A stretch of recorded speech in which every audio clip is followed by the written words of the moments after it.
महापुराण की कथा कहती है, महाराज पूर्णिमा का जो चंद्र है वो विशाल का है और उस चंद्र की पूर्णता में हमारी अभिलाषाएं भी पूर्ण हो। आप आस्था चैनल के माध्यम से जितने लोग कथा सुन रहे हैं, फेसबुक यूट्यूब पर जितने कथा सुन रहे हैं और कुबेरेश्वर धाम में जितने कथा सुन रहे हैं, आप में से कितने लोग हैं जो पूर्णिमा का व्रत करते हैं? जो माताएं करती हो जरा हाथ उठाइए। पूर्णिमा का व्रत जो करते हो ना आप लोग, रखिए हाथ। अब पूर्णिमा के व्रत में आपने कई बार किताब पढ़ी होगी पूर्णिमा की, या आपने व्रत किया होगा, या पूर्णिमा का व्रत आप धारण करे होगे, तो उसमें पूजन कौन से भगवान की होती है? पूर्णिमा के व्रत में किस भगवान की पूजन होती है? तो कहा पूर्णिमा के व्रत में केले के खंभ लगाकर पूर्णिमा का जो अध्यापन होता है, पूर्णिमा की जो पूजन होती है, उस पूजन में शंकर और पार्वती की पूजन की जाती है, शिव और नारायण की पूजन करी जाती है, शंकर और पार्वती का स्मरण किया जाता है। किसकी पूजन होती है? शिव पार्वती।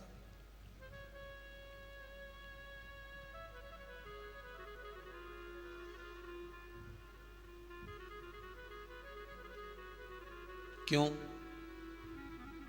शंकर और पार्वती का पूजन क्यों करा जाता है पूर्णिमा के व्रत में? क्योंकि शिव और माता पार्वती ही केवल एक ऐसे हैं जिन्होंने अपूर्ण लक्ष्मी को भी पूर्ण बना दिया था। किसको पूर्ण बनाया है? लक्ष्मी। शरद पूर्णिमा के दिन अगर आप शंकर भगवान को एक लोटा पानी अगर शिव को समर्पित कर रहे हो, श्वेत पुष्प को रखकर शंकर जी के ऊपर सफेद फूल को चढ़ाकर अगर एक लोटा जल भी, एक पात्र जल भी शंकर को समर्पित कर रहे हो, तो ये लक्ष्मी के लिए ही तो कर रहे हो। और कौन सी लक्ष्मी? पूर्ण लक्ष्मी। पूर्ण लक्ष्मी। आपको पहले भी कथा में कहा, एक बार भगवान विष्णु के सामने लक्ष्मी मैया ने बहुत तेज स्वर में कह दिया था, नारायण, दुनिया के लोग आपका नाम जपते हैं, दुनिया के लोग नारायण नारायण कहते हैं, दुनिया के लोग आपका भजन करते हैं, पर सत्य मायने में कहूं ना तो मेरे बिना दुनिया के लोगों की नहीं चल सकती। मेरे बिना दुनिया नहीं चल सकती, संसार मेरे बिना नहीं चल सकता। भगवान विष्णु ने कहा, ये तो गलत है लक्ष्मी आपका कहना। एक दिन लक्ष्मी को अहंकार आ गया। अहंकार के संबोधन जब माता लक्ष्मी करने लगी तो भगवान, उसी समय पर भगवान विष्णु को क्रोध आ गया और भगवान विष्णु ने कह दिया, लक्ष्मी तू इतनी बड़ी बड़ी बात कहती है कि तेरे बिना नहीं रह सकती संसार। मैं तुझे कहता हूं लक्ष्मी, तू अपूर्ण है। तू अपूर्ण है, तू पूर्ण कब हो गई?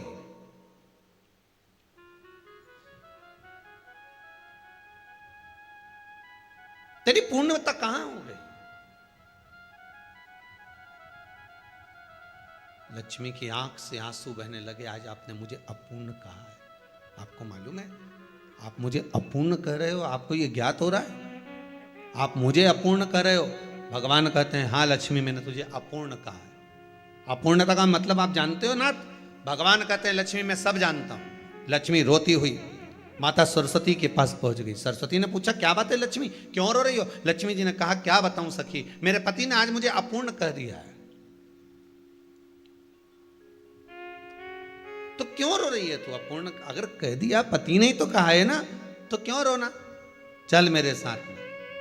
और सरस्वती मैया माता लक्ष्मी को लेकर सीधे पहुंच गई माता पार्वती के यहां। माता पार्वती के यहां जब पहुंची है, माता पार्वती ने लक्ष्मी जी को देखा और सरस्वती को देखा तो पूछा कि बात क्या है, क्या हो गया ऐसा, क्या हुआ, क्या है ऐसा जो तुम दोनों आज मेरे पास में आई? क्या हुआ? पार्वती जी कुछ बोलती, शिव जी का ध्यान माता सरस्वती की ओर और लक्ष्मी की ओर गया और भगवान शंकर जान गए कि आज भगवान नारायण ने लक्ष्मी जी को अपूर्ण कहा है। अब देखें माता पार्वती क्या कर सकती है, इसको पूर्ण बनाने के लिए करेगी क्या? क्या हुआ? माता सरस्वती जी बोली, लक्ष्मी को अपूर्ण कह दिया। अपूर्ण कह दिया? हाँ, तो क्या सोचना उसके लिए? इसको मैं अभी पूर्ण बना देती हूं। माता जगतजननी पार्वती ने गोदी में विराजमान गणेश जी को उठाया और उठाकर लक्ष्मी जी की गोद में दे दिया। ले लक्ष्मी, आज से तू पूर्ण हो गई। लक्ष्मी, आज से तू पूर्ण है। गोदी में जब तक संतान नहीं है तो नारी को लोग अपूर्ण समझते हैं, पर माता पार्वती जी ने संपूर्ण ब्रह्मांड में एक सिद्धता प्रदान कर दी कि अपने गोदी के लाल को, अपने गोदी के पुत्र को माता ने लक्ष्मी की गोद में देकर लक्ष्मी को पूर्ण बना दिया। वो दिन कौन सा था? यही शरद पूर्णिमा का दिन था। कौन सा दिन? आवाज पकड़ लो। यही शरद पूर्णिमा का दिन था। शरद पूर्णिमा का दिन लक्ष्मी को पूर्ण करने का दिन, पूर्ण करने का। केवल शिव महापुराण में शिव भक्त के लिए 4 गुण बताए गए।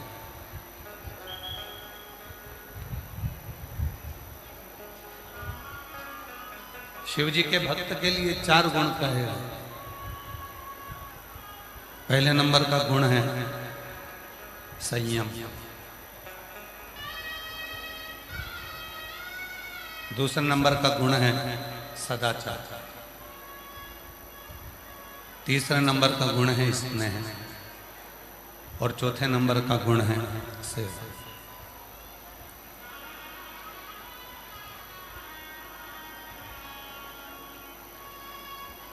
भगवान देवाधिदेव महादेव भगवान शंकर माता पार्वती जी को जब महाकाल वन में भ्रमण करा रहे थे, महाकाल वन में जब घूम रहे थे, भ्रमण कर रहे थे, तो भगवान महाकाल राजा ने स्वयं भगवान शिव ने मां अम्बा जगदम्बा पार्वती जी को महाकाल वन में कहा था, पार्वती, शिव भक्त का सबसे बड़ा गुण होता है उसके भीतर का संयम।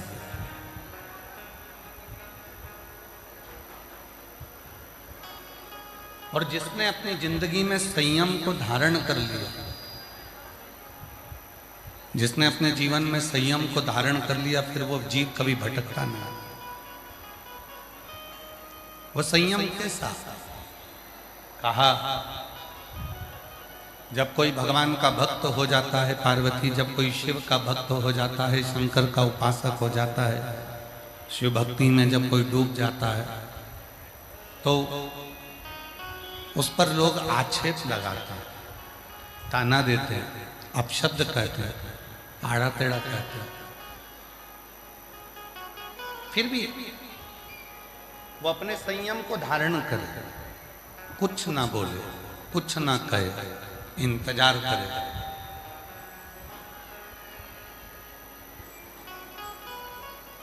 बच्चा जब छोटा रहता है ना, उसका कहीं झगड़ा हो जाता है, और छोटे से बच्चे का, छोटे से बेटे का, छोटे से बेटी का जब झगड़ा होता है, और जब उसका झगड़ा हो जाता है, तो वो झगड़े में रोता रोता जब घर जाता है, तब उसकी मम्मी उसके पापा कहते हैं, चल मैं चलता हूं, देखो जरा तेरे को किसने मारा, चल मैं चलता हूं। किसकी हिम्मत है?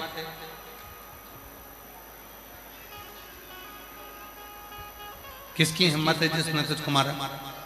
चल मेरे साथ। मम्मी पापा तुरंत तैयार हुए, भाई भाऊ तैयार हुए और चल तुरंत। अब उन्होंने ये भी नहीं देखा कि मेरे बेटे की गलती है कि सामने वाले की गलती है, मेरे बच्चे की गलती है कि सामने वाले की गलती है, उसने ये नहीं देखा। उसने तो कहा, चल तुझे तकलीफ है ना, तेरा झगड़ा हुआ है ना, चल मेरे साथ चल।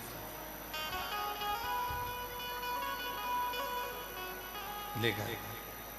बस मेरा ओघड़दानी, मेरा शिव और माता जगत जननी जगदम्बा अम्बा पार्वती, शिव और शक्ति ऐसे ही। उसने ये नहीं देखा मेरे शंकर भगवान ने कि तुमने पाप कितना करा। मेरे शंकर भगवान ने ये भी नहीं देखा कि तुमने पुण्य कितना करा। मेरे शंकर भगवान ने तो केवल इतना देखा कि इसने मुझे पुकारा, इसने मुझे निवेदन करा, इसने मुझे पुकारा।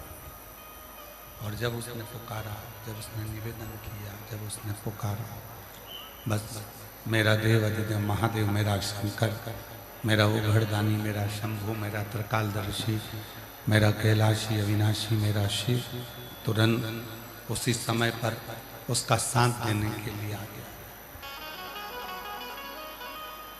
संयम, और उस संयम की सबको जरूरत है। जो शंकर को भजता है, जो भगवान शंकर का आराधना करता है, जो भगवान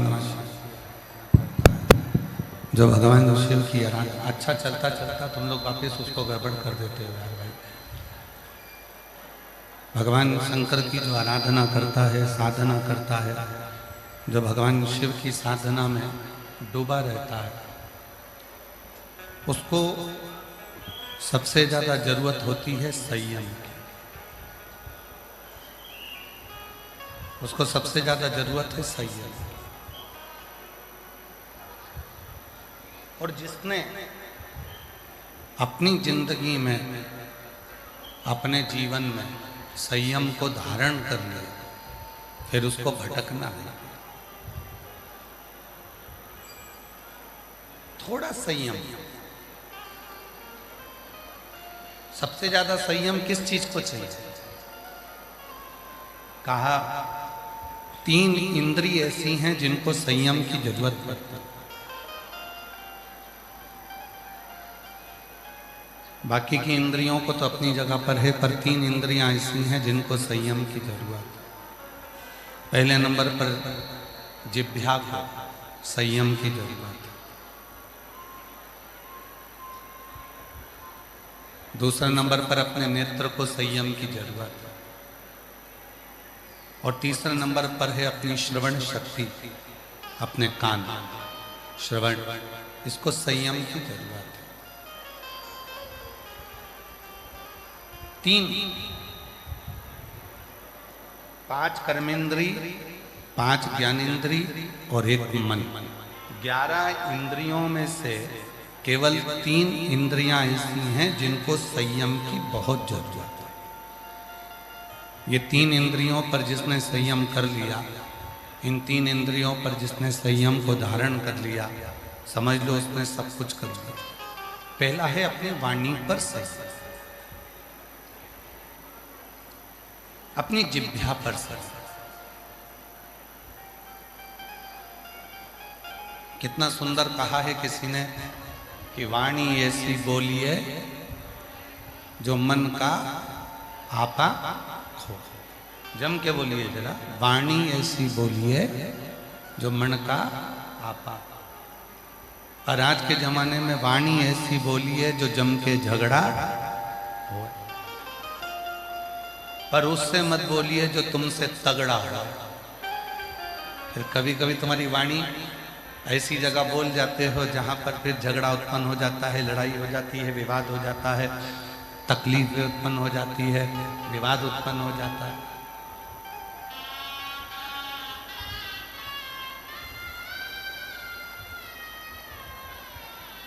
सबसे पहला 3 इंद्रियों में से सबसे पहला संयम है हमारी जिह्वा का संयम, हमारी वाणी का संयम।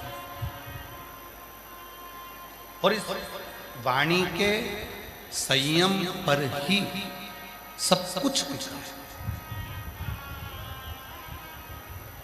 आज के जमाने में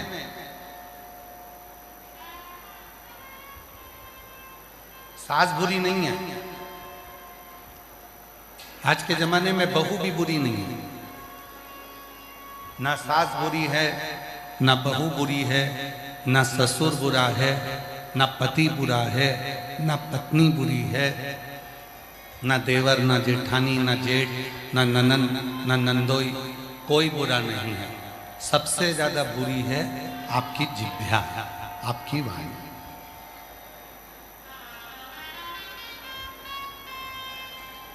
और जिसने अपनी वाणी पर संयम करा, जिसने अपनी वाणी को संयमित कर लिया, जिसने अपनी वाणी को संयम में रखना प्रारंभ कर लिया, उसकी जिंदगी सार्थक हो। एक पहले एक प्रसंग सुनाया था, आज फिर वो प्रसंग स्मरण में आया।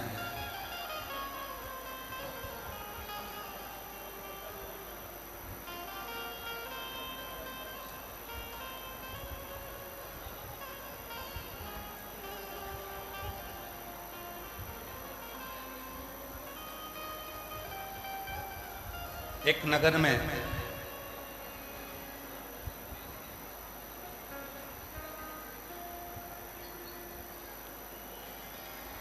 एक नगर सेठ रहता था अच्छा,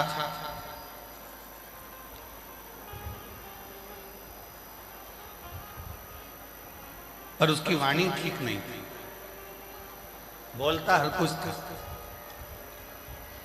एक दिन राजा ने उसको बुलाया और राजा ने कहा, अपने नगर का सेठ है, अपना फर्ज बनता है कि इसको अपना महल दिखाया जाए। राजा ने नगर सेठ को बुलाया, महल दिखाया। सेठ जी से पूछा, बताओ सेठ जी महल कैसा बना? सेठ जी ने कहा, महाराज महल तो अच्छा बना, पर इसका दरवाजा बड़ा छोटा है। तो राजा ने कहा, दरवाजे से होना जाना क्या? सेठ जी बोले, महाराज दरवाजा छोटा है, जब तुम मरोगे तो तुम्हारी अर्थी कैसे निकलेगी? राजा को गुस्सा आ गया और राजा को क्रोध आया और राजा ने कहा, इसको बंद करो, अंदर जेल में ले जाओ, इसको ले जाओ, अंदर बंद करा जाए। राजा ने उसको कारागार में बंद कर दिया। थोड़ी देर बाद उसकी पत्नी आ गई। पत्नी ने कहा, महाराज मेरा पति यहां आया था। राजा ने कहा, तेरे पति को बोलने के लक्षण नहीं है, उसमें अकल नहीं है, हर कुछ बोलता है। तेरा पति ने महल देखा और महल देखकर कहा कि महाराज दरवाजा छोटा है, जब राजा मरेगा तो इसकी अर्थी कैसे निकलेगी? इतने में पत्नी बोली, महाराज मेरे पति को बोलने के लक्षण नहीं है, उसको क्या करना? अर्थी कैसे निकलेगी? पत्नी बोली, उसमें तो अक्ल नहीं है महाराज, उसको क्या करना कि अर्थी कैसे निकलेगी? अरे राजा को काट काट के निकाल देंगे। अब तो राजा को और गुस्सा आ गया। राजा ने उसकी पत्नी को भी बंद कर दिया। थोड़ी देर बाद उसका बेटा आ गया। बेटे ने कहा, महाराज मेरे माँ बाप आए थे। राजा ने कहा, तेरे पिताजी को बोलने के लक्षण और ना ही तेरी माँ को बोलने के लक्षण। तेरे पिताजी ने कहा, जब महाराज मरोगे तो तुम्हारी अर्थी कैसे निकलेगी? और तुम्हारी माँ कहती है कि काट काट के निकाल देंगे। इतने में राजा का लड़का बोला, महाराज मेरे माँ बाप को बोलना नहीं आता, उनको क्या करना? अर्थी कैसे निकलेगी? अरे राजा को अंदर ही जला देंगे। बस इतना कहा और राजा ने तीनों को छोड़ दिया। तीनों को छोड़ दिया। राजा को समझ में आ गया कि इंसान कितने भी उच्च पद पर बैठ जाए, पर उसकी वाणी अगर ठीक नहीं है तो वो निम्न पद का ही कहलाता है, वो उच्च पद का कभी नहीं कहलाता, वो निम्न पद का ही। सबसे ज्यादा जरूरी है वाणी की संयमिता। सबसे ज्यादा जरूरी है हमारे वाणी की संयम। 3 इंद्रियां ऐसी बताई गई है, जिन्होंने अपनी 3 इंद्रियों पर संयम करा, उन्होंने अपनी पूरी जिंदगी पर संयम कर लिया।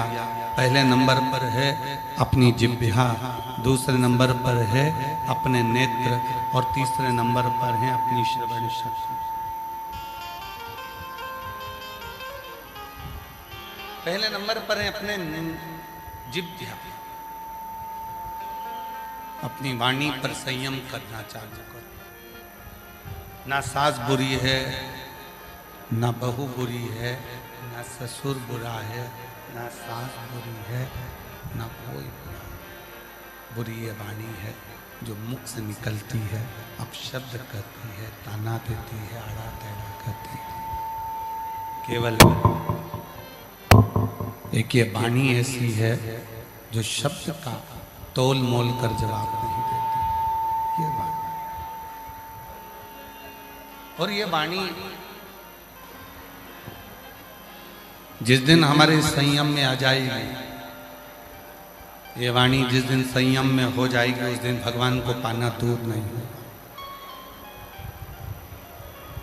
कितना सुंदर लिखा है शिव पुराण में कि दुनिया के लोग भगवान को पाने के लिए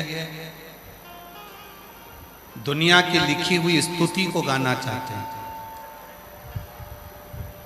प्रत्येक संसार के जितने भी संत हैं, महात्मा हैं, जितने कथाकार हैं, जितने योगी, जितने सन्यासी, जितने तपस्वी, जितने साधक, जितने उपासक, सब आपसे निवेदन करेंगे कि ये वाली स्तुति पढ़ो, ये वाला स्तोत्र पढ़ो, ये वाला पाठ करो, ये वाला पाठ करो। और शिव पुराण क्या कहती है, वेद व्यास जी क्या कहते हैं, तुमरुका जी क्या कहते हैं। तुमरुका जी चंचुला देवी से कहते हैं, चंचुला देवी तुम्हें अगर कोई स्तोत्र नहीं आता, तुम्हें कोई स्तुति नहीं आती, तुम्हें कोई मंत्र नहीं आता, तुम्हें कोई साधना नहीं आती, तुम्हें कोई पूजन नहीं आती, तो तुम अपने दिल से, अपने भाव से, अपने मन से तुम भगवान को जो कहकर पुकारोगे, तुम्हारा भगवान उसी समय पर तुम्हारे सामने प्रकट हो जाए।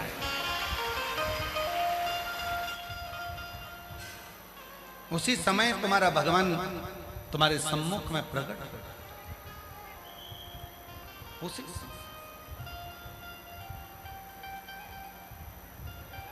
हम क्या कर रहे हैं, दुनिया के लोग क्या करते हैं, जो स्तुति दुनिया ने लिखी है वही स्तुति को गाने का प्रयास करते हैं। जो स्तोत्र दुनिया ने लिखा है उसी स्तोत्र को गाने का प्रयास करते हैं। कभी अपने मन से भी आप कुछ स्तुति को गुनगुनाओ, कभी अपने मन से भी उस परमात्मा के लिए कुछ स्तोत्र को गुनगुनाओ, कभी अपने मन से भी उस परमात्मा को कुछ पुकारो, कभी अपने मन से भी उस परमात्मा के स्मरण को पुकारो। कुछ स्तुति, कुछ मंत्र, कुछ साधना, कुछ अपने भीतर के होना चाहिए, कुछ स्तुति अपने भीतर की होना चाहिए, कुछ मंत्र अपने भीतर के होना चाहिए।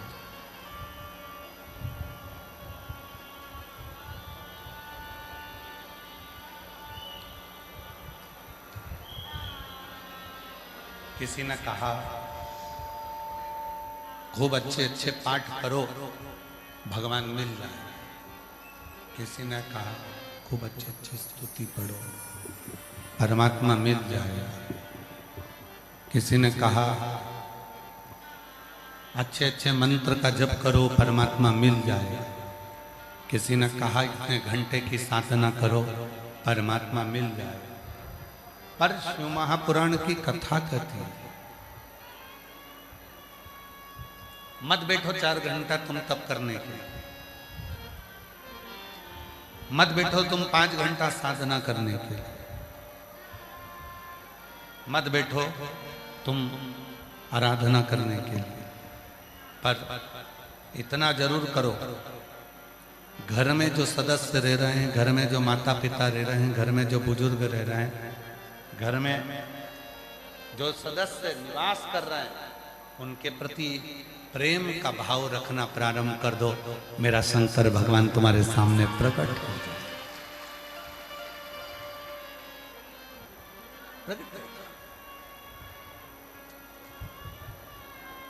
कभी विचार करा आप लोगों ने कि आप और हम अपनी जिंदगी को कितनी झूठ की जिंदगी जी रहे हैं। यहाँ जितने कथा को श्रवण करने के लिए बैठे हैं और जितने फेसबुक यूट्यूब पर कथा सुन रहे हैं, जितने आस्था चैनल पर कथा सुन रहे हैं, जितने पुरुषोत्तम मास के महीने में ये 2 बजे से 5 बजे तक दुधनाल गांव से, महाराष्ट्र से जो कथा चल रही है धाराशिव जिले से, इसको श्रवण करो।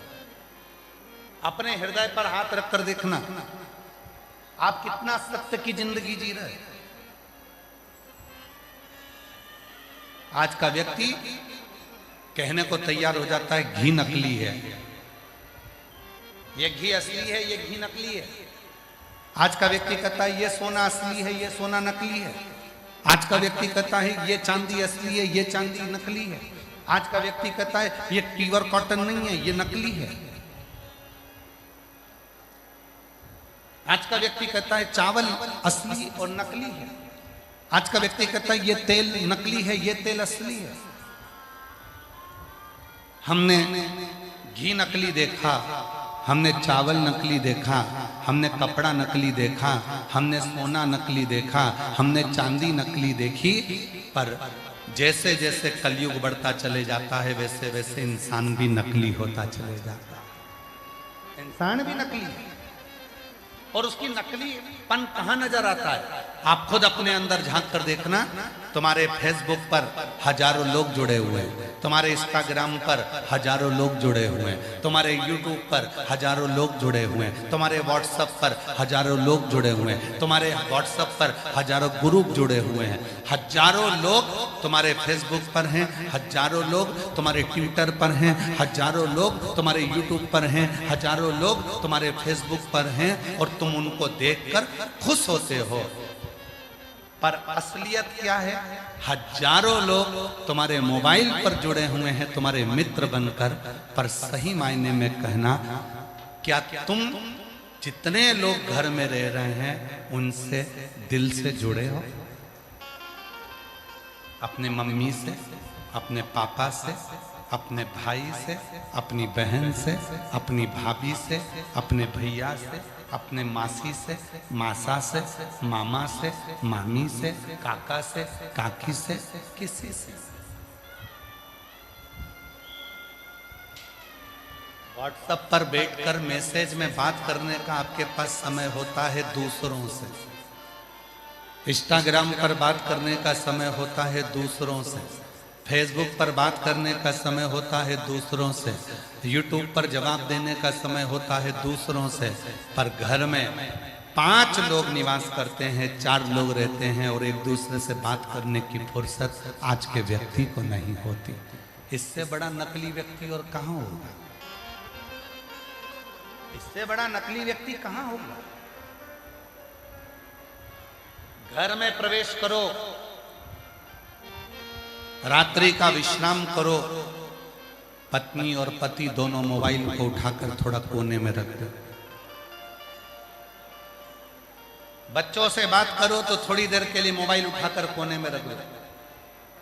बच्चे अपने माँ बाप से बात करें तो अपना मोबाइल उठाकर कोने में रख दो। जिस माँ बाप ने तुमको जन्म देने के लिए 9 महीना माने गर्भ में रखा, उसको तुम 9 मिनट नहीं देते। जिस पिता ने कमा कमा कर अपनी पूरी जिंदगी का धन तुमको दे दिया, उसको तुम 2 मिनट नहीं दे पाते। और केवल एक mother's day, father's day, children's day, केवल इन डे पर तुम विश कर दो और फोटो लगा दो और सोचो कि मैं मेरी मम्मी को बहुत प्यार करता हूं। पक्के झूठेले, दूसरों को बेवकूफ बनाते हो। फोटो लगाकर दूसरों को बस आकर्षित करते हो कि मैं मेरी मम्मा को बहुत प्रेम करता हूं।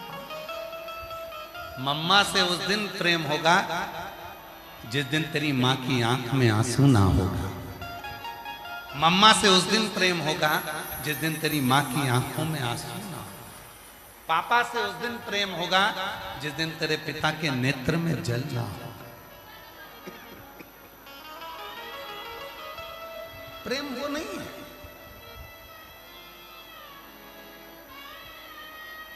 प्रेम उसको नहीं कहा गया कि दिखावा कर दिया गया।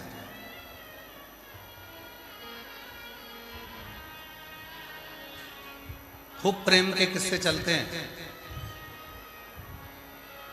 खूब प्रेम के किस्से चलते हैं। 33 कोटि देवताओं की लिस्ट निकालिए, सारे देवताओं की लिस्ट निकाल कर देखना कि सबसे ज्यादा प्यार कौन से देवता ने किया। आपको उस लिस्ट में मिलेगा सबसे ज्यादा प्यार केवल एक ही देवता ने करा, वो थे देव अधिदेव महादेव, जो मां सती से प्यार करते थे। मां सती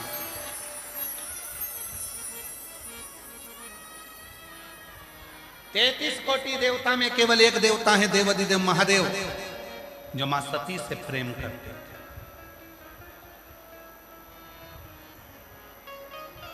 कहा, किसी ने कहा कि सती से प्रेम करते थे तो फिर पार्वती से विवाह क्यों किया?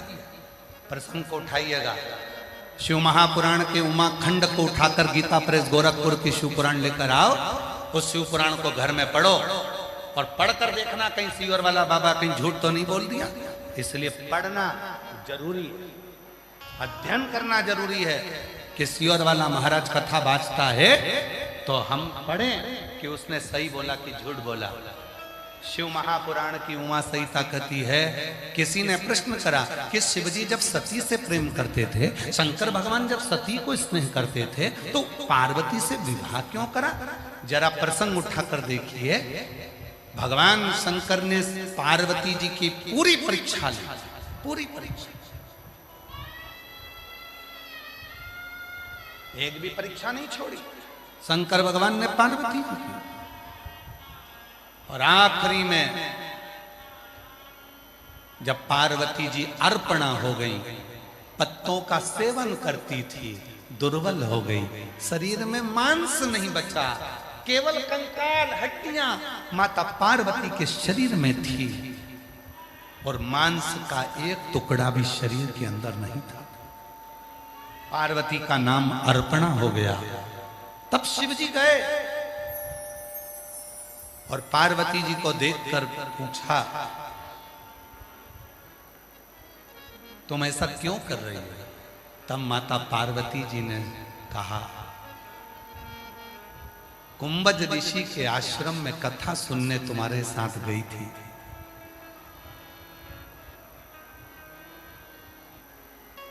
अपने पिता के मुख से आपकी निंदा सुन ली थी, इसलिए शरीर को मैंने जलाकर भस्म कर दिया था। शंकर जी ने समझ लिया कि मेरी सती पार्वती बनकर आ गई है, तब उसको स्वीकार किया, तब उसको अपना 33 कोटि देवताओं की लिस्ट निकाली है। कोई कहता है ये भगवान का इनसे प्रेम था, इनका अधिक प्रेम था, कोई ने कहा इनका अधिक प्रेम था, कोई ने कहा इनका अधिक प्रेम था। 33 कोटि देवताओं की लिस्ट निकाल कर देखिए, केवल एक देवता है, देवाधिदेव महादेव, जिन्होंने अपनी सती से इतना प्रेम करा कि सती प्राणों को छोड़कर भी चली गई तो माता सती के शरीर के भस्म को अपने तन पर धारण कर लिया। सती मरकर चली गई, प्राण छूट गए, तो सती के शरीर को अपने कंधे पर धारण कर कर तांडव करना प्रारंभ कर दिया।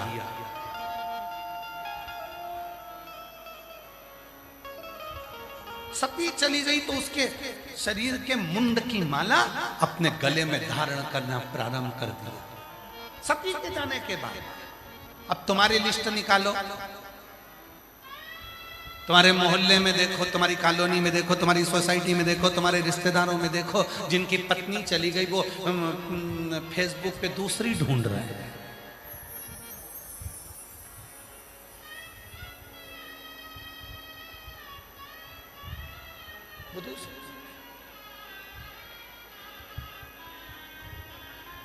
वो विवाह.com में जा रहा है कि हमारे लिए कोई अच्छी और मिल जाए।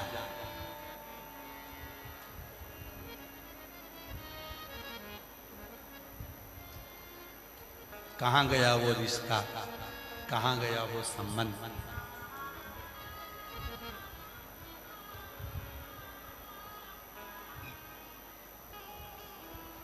भारत की भूमि पर जितने भी स्त्रियों के व्रत हुए वो सारे व्रत माता पार्वती जी के।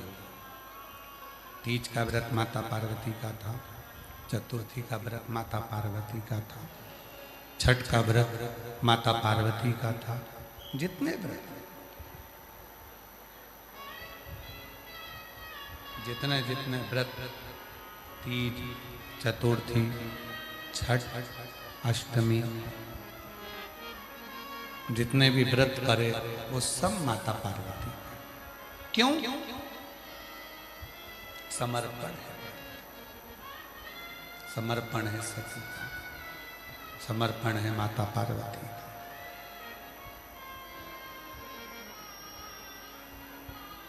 और मैंने तेरे ही भरोसे बाबा तेरे ही भरोसे हवा बिच उड़ती जावे बाबा डोर हथों छड़ी नाम कटी जावे भोले मैं तेरी पतन शंभु मैं तेरी पतन हवा बिच उड़ती जावे बाबा डोर हथों छड़ी कटी जावे भोले मैं एक विश्वास वाणी का प्रेम का भरोसे का एक विश्वास कितना प्रेम है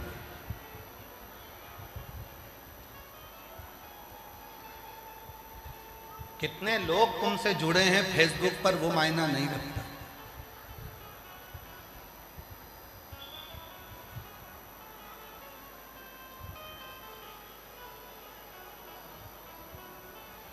मोबाइल पे कितना भी काम कर लो कितना भी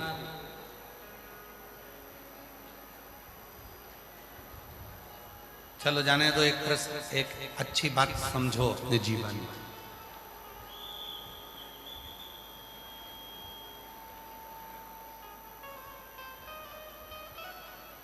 आप उमरगा में रहते हो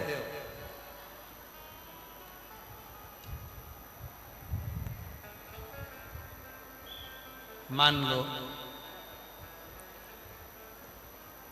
अब कोई मोबाइल पर कहे कि मैंने उमरगा के लिए ये करा मैंने उमरगा के लिए वो करा और मोबाइल पर बैठे बैठे उमरगा के लिए करता रहे पर उमरगा वाले तो कहेंगे भैया इस मोबाइल पर करने से कुछ नहीं होगा फील्ड में आओ जमीन पर आओ और उमरगा की गली गली में जाकर धाराशिव जिले में जाकर हमारे प्रदेश में हमारे गांव में एक एक जगह पर जाकर जो जमीन पर काम करता है उसकी मूलता उसकी मूलता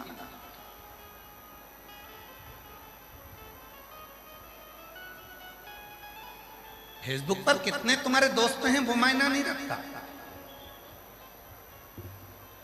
इंस्टाग्राम पर कितने तुमसे जुड़े हैं वो मायना नहीं रखता मायना क्या रखता है जिस दिन तुम्हारी दुख की घड़ी है बीमारी आ गई एक्सीडेंट हो गया तकलीफ में आ गए हॉस्पिटल में पड़े हो केवल एक दिन देखने के लिए गए बाकी के दिन जिसको तुमने टाइम नहीं दिया जिसको तुमने समय नहीं दिया दूसरों से बात करने का तुम्हें फोन पर समय था और घर में जो धर्म पत्नी थी पति था बच्चे थे उनके पास में समय नहीं दिया और आखिरी में सेवा करने के लिए हॉस्पिटल में रात दिन वही धर्म पत्नी बैठी रही जिसको तुमने 1 मिनट का समय नहीं दिया 1 मिनट का समय नहीं दिया उठा रही है बिठा रही है भोजन करा रही है कपड़े धो रही है स्नान करा रही है शरीर नहीं काम कर रहा तुम्हारा तो भी वो तुम्हारी सेवा कर रही है एक दिन तुम मीठे वाणी से उससे नहीं बोले एक दिन तुम प्रेम की वाणी से उससे नहीं बोले फिर भी उसने अपना पूरा समय तुम्हारे को दिया पूरा समय हो सकता है हमारी बात का कई लोगों को बुरा लग जाए पर ईमानदारी से एक बात कह दें हो दूधनाल वालों पाटिल साहब बोल दें हो सकता है हमारी बात का बुरा लग जाए पर कह देते हैं पत्नी से अच्छा दोस्त दुनिया में कोई नहीं हो सकता उसको अपना बेस्ट फ्रेंड बनाओ दुख आया है कोई नहीं आएगा 4 दिन आएंगे 5 दिन आएंगे 6 दिन आएंगे तुम तो 2 महीने से हॉस्पिटल में पड़े हो, घर में बीमार पड़े हो, कोई तुम्हारा दोस्त आकर तुमको ले जाकर बाथरूम में बिठाएगा, कोई तुम्हारे कपड़े धोएगा, कोई तुम्हारे काम करेगा, कोई तुमको चम्मच से रोटी खिलाएगा। रोटी चम्मच से भी नहीं खा पाओगे तो मिक्सर में पीस पीस कर पानी बनाकर नली से पिलाएगा।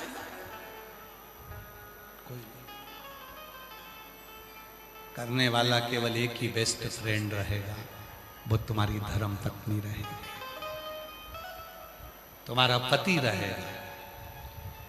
उस पति को बेस्ट फ्रेंड बनाओ, धर्म पत्नी को बेस्ट फ्रेंड बनाओ, उसको अपना स्नेह, उसको अपना प्रेम। ये बाकी के सब तो अपनी अपनी जगह पर, बाकी के सब अपनी जगह पर जब आप उससे स्नेह करेंगे, प्रेम करेंगे, उससे वात्सल्यता करेंगे, करुणता करेंगे, जब आप उससे स्नेह से बात करके चिंता में स्नेह से रखेंगे, वो आपके जीवन को सुख प्रदान करना प्रारंभ करता है, वो आपके जीवन को सुख देना प्रारंभ करते, आनंद देना प्रारंभ करते। उससे प्रीति जोड़िए, उससे स्नेह जोड़िए,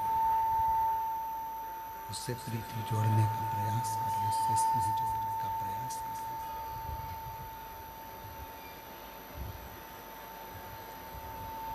महाराज शिव तत्व कह रहा है, भगवान शंकर की कथा कर रही है। क्लियर करो आवाज। शंभु शंभु शंभु शिव तत्व कह रहा है। बेस आ रहा है या तो कुछ गला पकड़ रहा है। शंभु शंभु शंभु शिव तत्व कह रहा है, भगवान शंकर का चरित्र कर रहा है, महापुराण की कथा वर्णन कर रही है।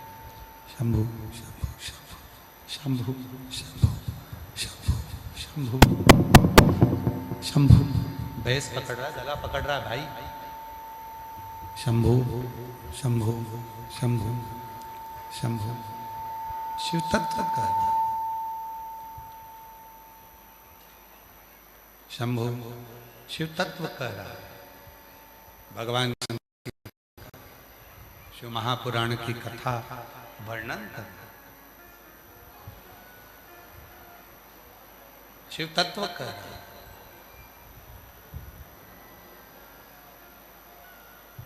तैतीस कोटि देवताओं में अगर सबसे ज्यादा प्रेम, सबसे ज्यादा स्नेह अगर किसी देवता ने किया है तो वो शिव, शंकर, माता सरस्वती।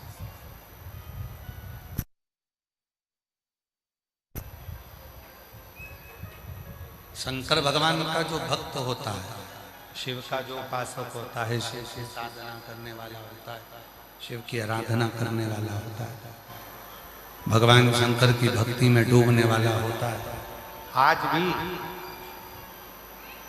शिव जी को भस्म चढ़ाता है, आज भी, और शिव प्रसन्न होते हैं उस भस्म से। शिव जी की प्रसन्नता होती है केवल भस्म से।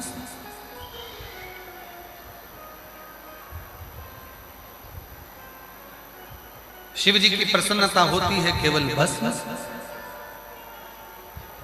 क्यों? सती के शरीर की वो राख, माता सती के शरीर की वो भस्म, माता सती के शरीर की वो राख आज भी शिव को प्रियता प्रदान करती है, शिव को आनंद प्रदान करती है। आज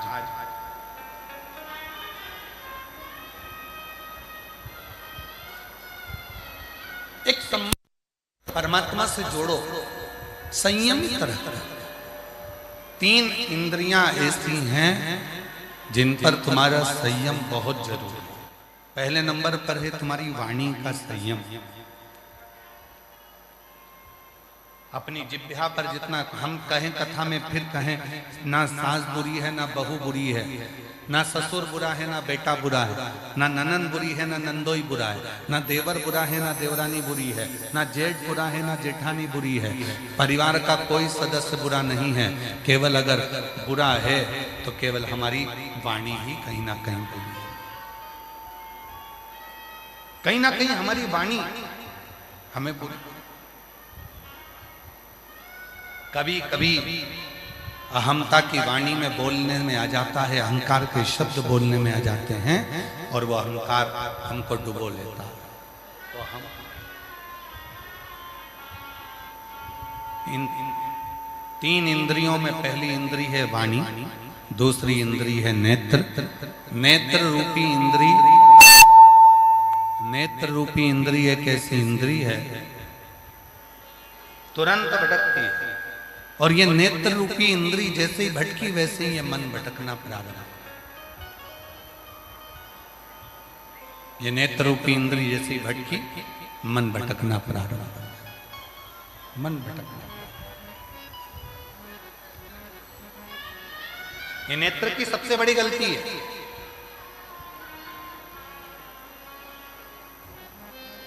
संसार में नेत्र रूपी इंद्रिय एक ऐसी इंद्री है जो अच्छाई कम देखती है और बुराई ज्यादा देखती है। मोबाइल पकड़ो, खोलो, और मोबाइल खोलते से ही किसी के बारे में अगर अच्छा आ रहा होगा तो तुम पढ़ोगे नहीं, और उसके बारे में अगर बुरा लिखा होगा तो तुम अच्छे से पढ़ोगे। अरे ओहो, बहुत ध्यान लगाकर पढ़ोगे। किसी के लिए अच्छा आया होगा, तुम उस फोटो को, उस वीडियो को किसी को नहीं भेजोगे, पर जैसे ही किसी के लिए बुरा वीडियो आ गया, किसी के लिए बुरा लिखा हुआ आ गया, किसी के लिए गलत लिखा हुआ आ गया, तुम तुरंत उसे फॉरवर्ड करना प्रारंभ कर दो। नेत्र रूपी इंद्री बड़ी विचित्र, नेत्र रूपी इंद्री बड़ी विचित्र। यह नेत्र रूपी जो इंद्री है, यह मन को भी डोला देती है। मन, नेत्र रूपी।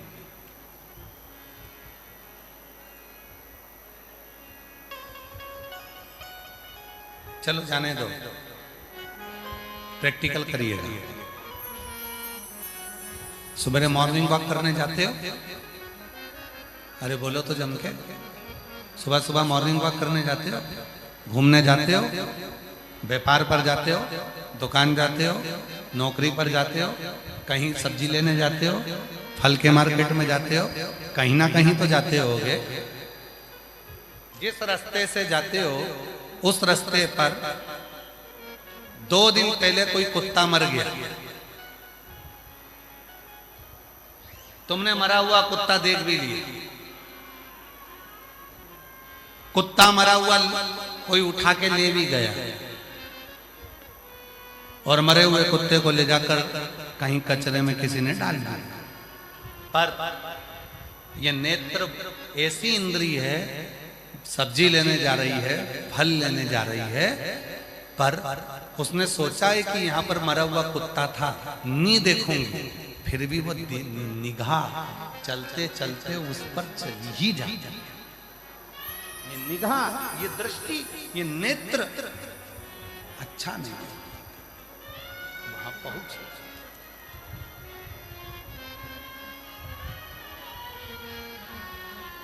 इसीलिए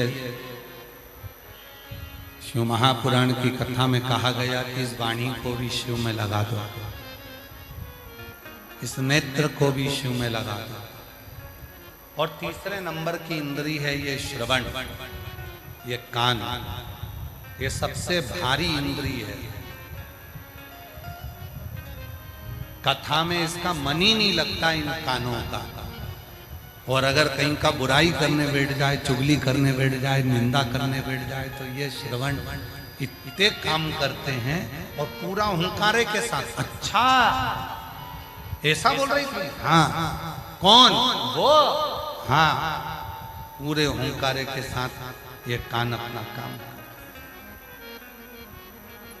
इसीलिए शिव महापुराण की कथा में श्रोताओं के 3 क्रम बताए। ये सुनने के लिए आए हो तो आप लोग श्रोता, श्रोता के 3 क्रम बताए। पहले नंबर पर होता है सरोता। सरोता देखा है आप लोगों ने? जम के तो बोलो। सुपारी कतरने वाला, सुपारी कतरते हैं। अभी तो आम आ रहे हैं, कैदी आ रही है कच्ची, तो उसका अचार बनाने के लिए सरोता। पहले नंबर पर होता है सरोता, जिसका काम है केवल कतरना, काटना। तो तीन तरह के श्रोता होते हैं। पहले नंबर पर सरोता, जिनका एक ही काम है, कथा में आकर बैठते हैं और दिन भर बैठकर कतरते रहते हैं। किसने क्या बोला, किसने क्या नहीं बोला, महाराज जी ने कैसी कथा सुनाई, क्या बोला, महाराज जी ने क्या बताया, भोजन में क्या मिला, किसने कितनी बुराई करी। दिन भर बैठकर उसको केवल कतरना है, बुराई करना है। उसका केवल एक काम है कतरना, उसका नाम है सरोता। दूसरे नंबर पर आते हैं कथा में सोता। दूसरे नंबर के कथा में पहुंचते हैं सोता, जो कथा में केवल सोने के लिए आते हैं। बस महाराज जी जैसे ही कथा कहना प्रारंभ करे और धीरे से इनके नेत्रों में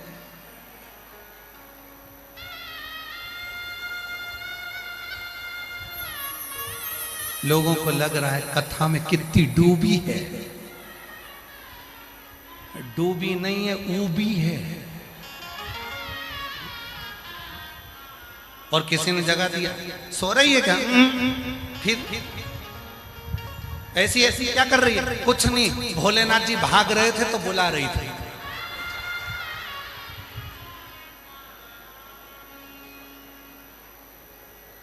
शंकर जी भाग रहे थे तो बुला रही थी। आपके यही नजदीक की कथा है, गुलबर्गा की। हम बहुत पहले एक बार गुलबर्गा आए थे, बहुत, और गुलबर्गा में कथा करने आए थे। तो वो अग्रसेन भवन में कथा थी वहाँ। तो भवन था छोटा, लोग हो गए ज्यादा, और एक माताजी ब्लैक कलर का चश्मा लगा के आती थी। पूरे भवन में कहीं पांव रखने की जगह नहीं थी, बाहर अंदर सब, पर उसके पास में जगह ही जगह थी, उसके पास कोई नहीं बैठते। और वो ब्लैक कलर का चश्मा लगा के आती थी और बैठ जाती थी। और कथा में वो बैठती थी हमेशा एक खंबे से टिक के, उसका स्थान पक्का था और उसके पास कोई नहीं बैठता था। तो हमने एक दो लोगों से कहा कि तुम्हारे पास वहां जगह नहीं है तो वहां बैठ जाओ।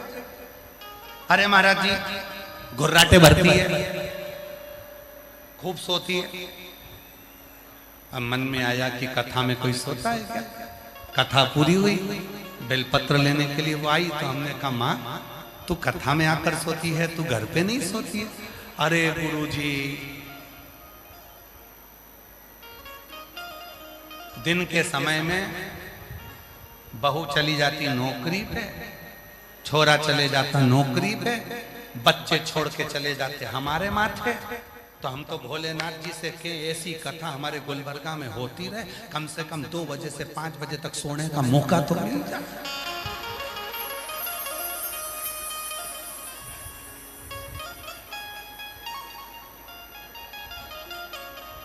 तो हमने पूछा तुम्हारी आंख का क्या ऑपरेशन हुआ है? नहीं, काले चश्मे में दिखती नहीं ना।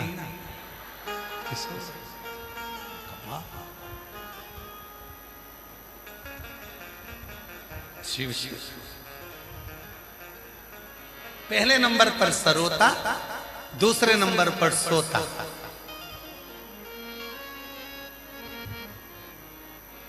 कई लोग हैं जिनको कथा में नींद आ जाती है। ऐसा लगता है जैसे शिवहर वाला बाबा लोरी सुना रहा है।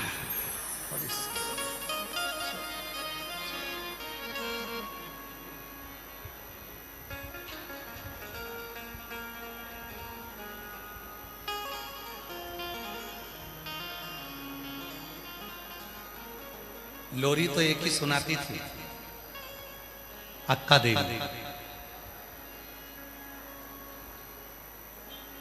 शिव जी की एक परम भगत थी अक्का देवी। लोरी बड़ी अच्छी सुनाती थी शिव जी को, और शिव जी प्रसन्न होते थे उसकी लोरी से, बड़े प्रसन्न। शंभु सो जा तू तो सो जा। लोरी बड़ी सुंदर सी।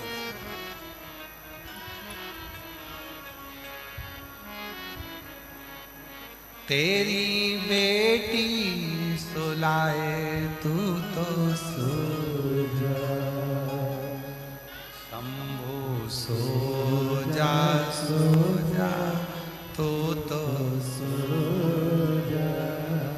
एक बार अक्का देवी के मन में आया, सारे देवता विश्राम करते हैं।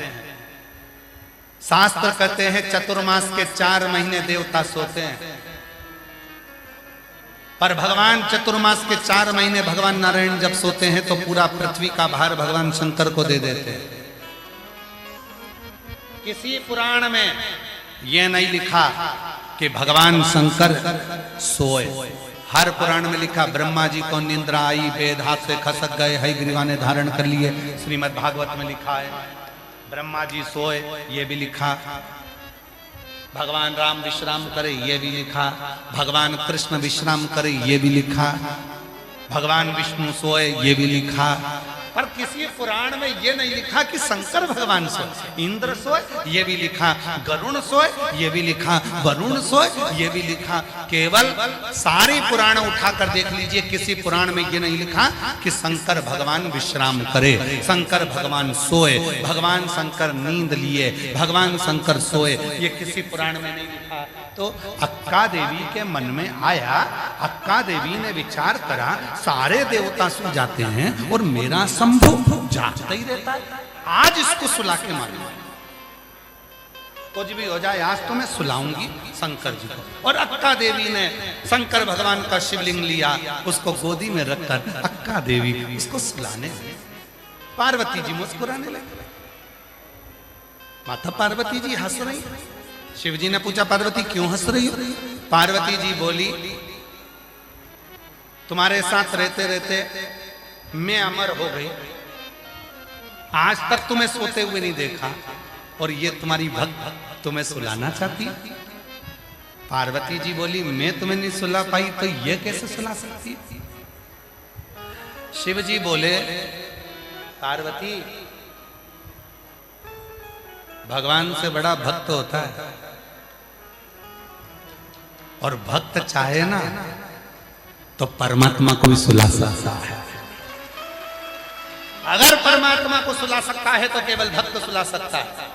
वो एक लाइन स्मरण करिए हमारे शैलेंद्र लिया, भगत के बस में, भगत के बस में भगत बिना ये कुछ भी नहीं है, भक्त बिना ये कुछ भी नहीं है, और भगत है इनके जान, भगत के बस में भगवान, भगत के बस में भगवान।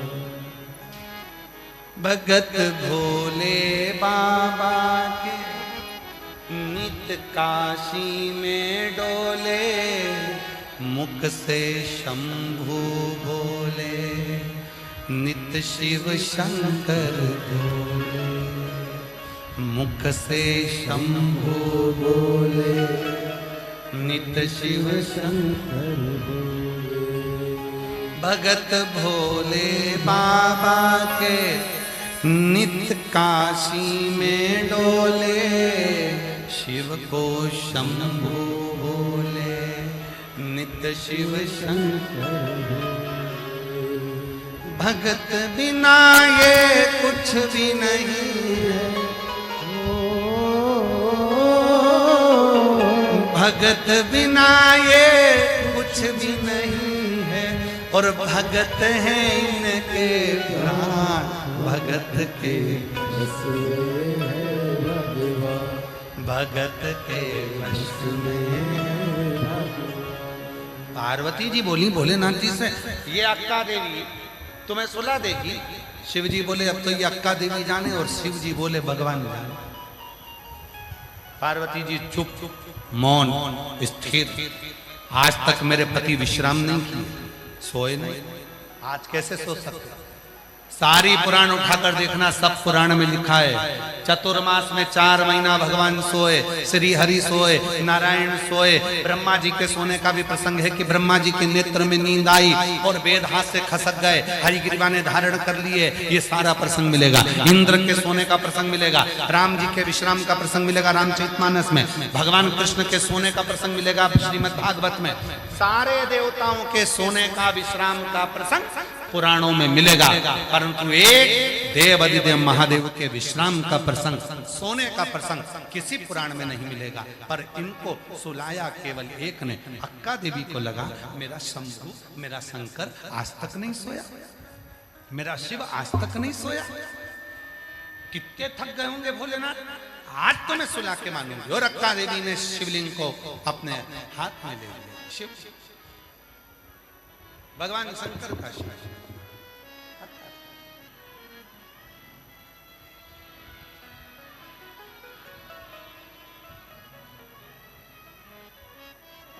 मखवल की गादी लगा दी, मखवल का तकिया लगा दिया,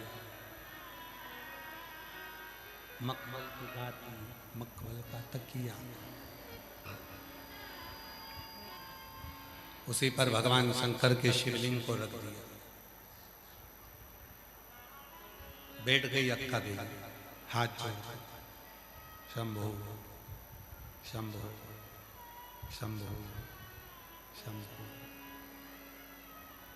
शंभो शंभो। बैठे।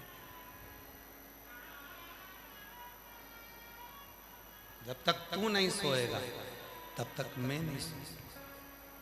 बड़ा भारी संवाद अड़ गया। अक्का देवी ने कह दिया अब मैं भी नहीं सोऊंगी जब तक तू नहीं सोएगा।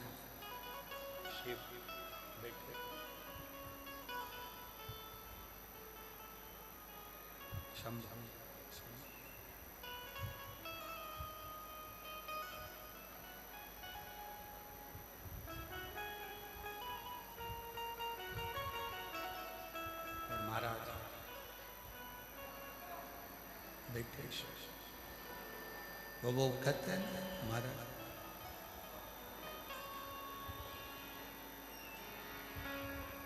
भोले के लाल मैंने भोजन मंगा, भोजन मंगाया मैंने भोजन।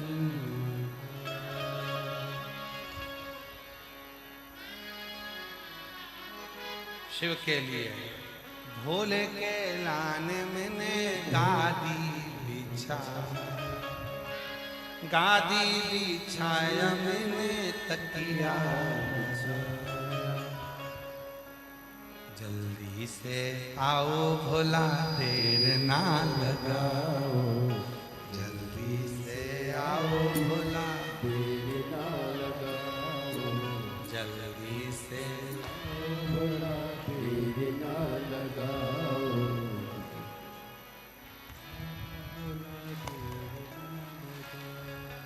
जल्दी से आओ भोला देर ना लगाओ। देखो केवल अक्का देवी की बात नहीं चलेगी, आपको भी बोलना है। शिव जी को लिए क्या बोले? जल्दी से आओ भोला देर ना लगाओ, जल्दी से आओ भोला देर ना लगाओ। पर्वत से भोले बाबा नीचे उतर आओ, पर्वत से भोले बाबा नीचे उतर आओ, पर्वत से भोले बाबा नीचे उतर आओ, पर्वत से भोले बाबा नीचे उतर जाओ। ना लगाओ भोला देर ना लगाओ, लगाओ भोला देर ना लगाओ, देर ना लगाओ भोला देर ना लगाओ, लगाओ भोला देर ना लगाओ।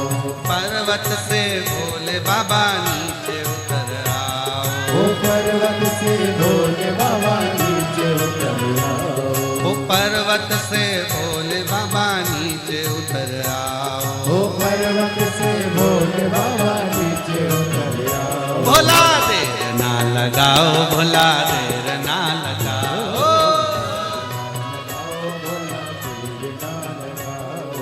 देर ना लगाओ भोला देर ना लगाओ।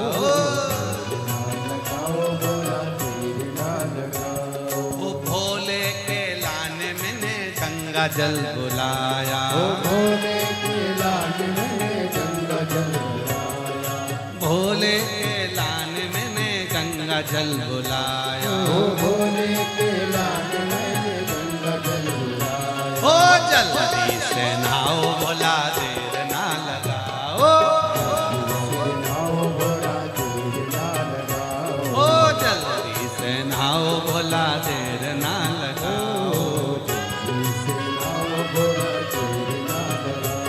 ओ पर्वत से भोले बाबा नीचे उतर आओ। पर्वत से भोले बाबा नीचे उतर आओ। ओ पर्वत से भोले बाबा नीचे उतर आओ। पर्वत से भोले बाबा नीचे उतर आओ। ओ देर ना लगाओ भोला देर ना लगाओ।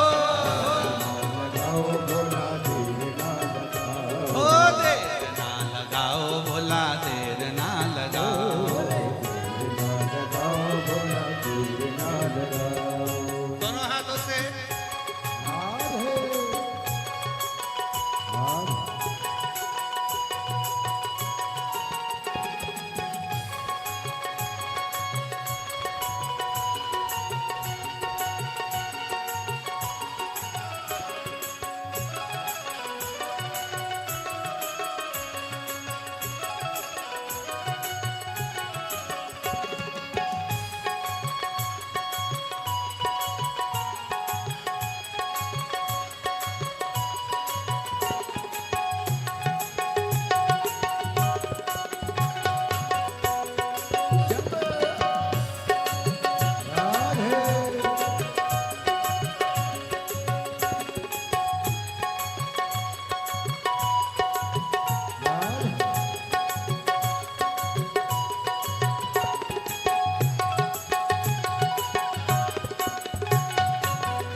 ओहो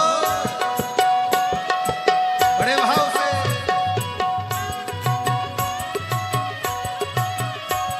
ओ भोले के लाने मैंने चूरमा मंगाया।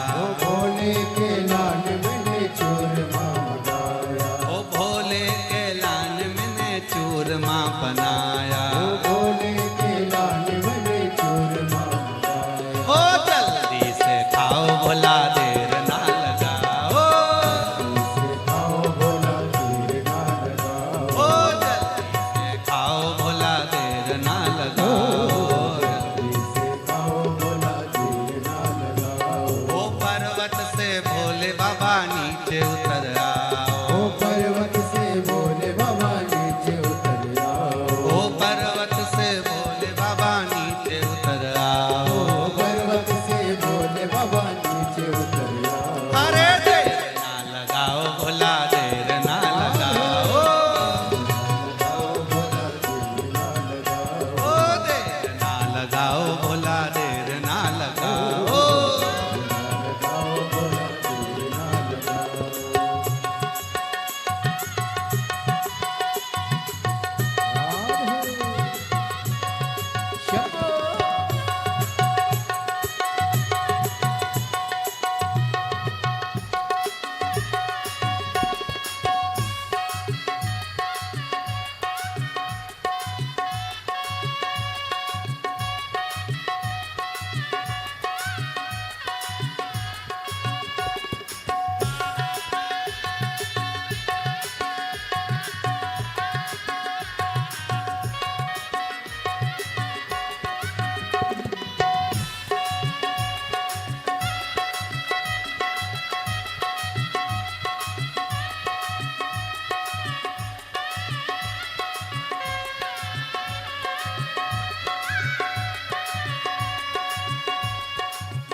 भोले के लान मैंने से जवाब छाया ओ भोले के लाल मैंने से जवाब छाया ओ भोले के लान मैंने से ओ भोले के लाल मैंने से जवाब छाया ओ जल्दी से आओ बाबा देर ना लगाओ जल्दी से आओ बाबा देर ना लगाओ जल्दी से आओ भोला देर ना लगाओ जल्दी से आओ बाबा देर ना लगाओ ओ पर्वत से भोले बाबा नीचे उतर आओ ओ पर्वत से भोले बाबा नीचे उतर आओ ओ पर्वत से भोले बाबा नीचे उतर आओ ओ पर्वत से भोले बाबा नीचे उतर आओ ओ देर ना लगाओ भला देर ना लगाओ देर ना लगाओ बाबा देर ना लगाओ ओ देर ना लगाओ भला देर ना लगाओ देर ना लगाओ बाबा देर ना लगाओ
पीछे वाले भी दोनों हाथों से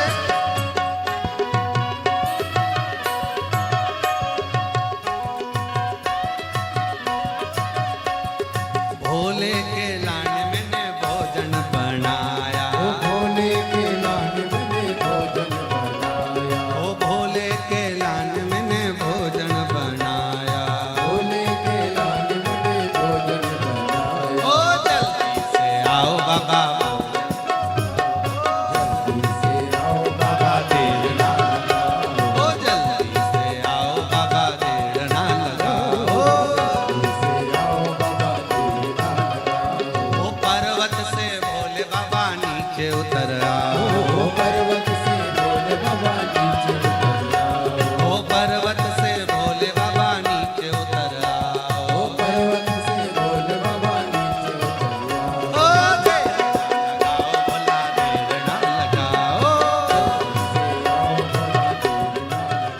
ओ देर ना लगाओ भला देर ना लगाओ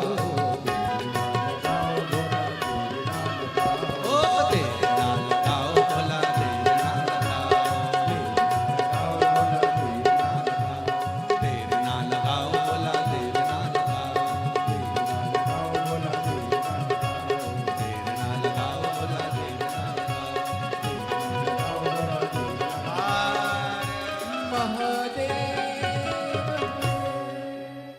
पर्वत से बाबा नीचे बोलो बोलो जरा हे दूधनाल वालो जरा तुम्हारी आवाज यहाँ तक आना चाहिए एक बार तुम भी बोलो अक्का देवी के साथ में पर्वत से आता है आप लोगों को बोलना वाह आज आवाज सुनी आपने एक बार वापस बोलो जरा उधर वाले पंडाल वालों और इधर वाले पंडाल वालों सबकी आवाज आना चाहिए लगना चाहिए कि तुम भी भगवान को पुकार रहे हो पर्वत से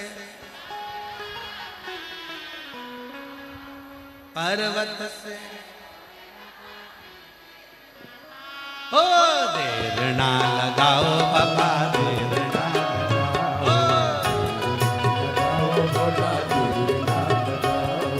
देर ना लगाओ भोला देर ना लगाओ ओ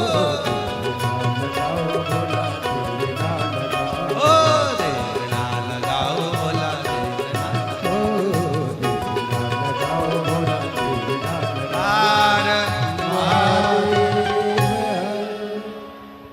अपने स्थान पर बैठकर बाबा देव अधिदेव महादेव को अपने मन का भाव कहिए, प्रार्थना करो, विनय करो, निवेदन करो, विनती। जहाँ जगह मिले वहाँ बैठो और बाबा को अपने मन का भाव हृदय से प्रार्थना।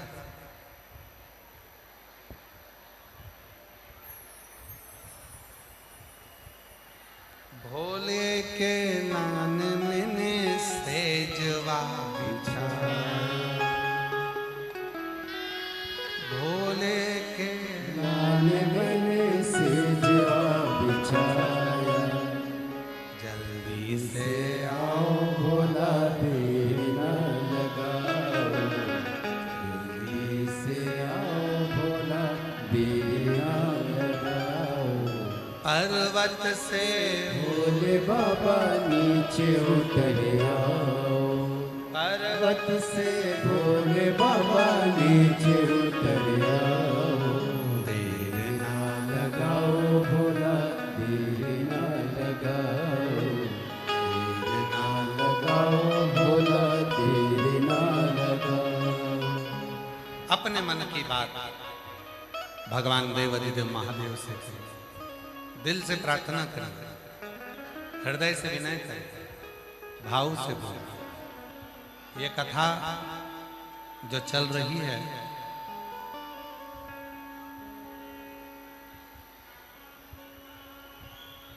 27 मई से प्रारंभ हुई, 2 जून तक चलेगी। दूधनाल में महाराष्ट्र में कथा 2 बजे से 5 बजे तक चल रही है। उसके बाद 2 जून को कथा यहां विराम हो जाएगी महाराष्ट्र में।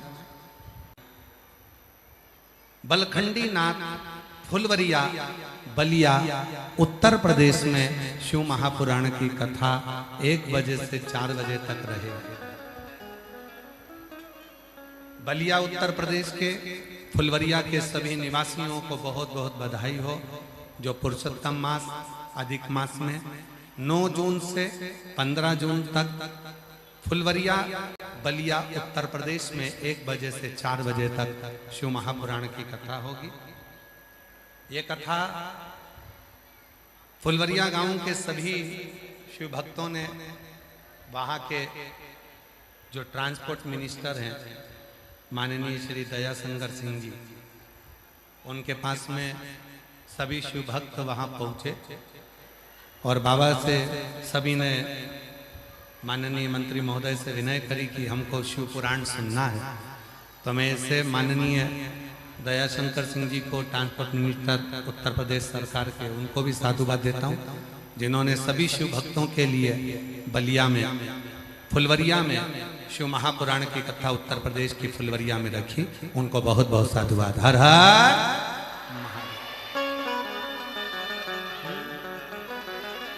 नहीं आ रही है।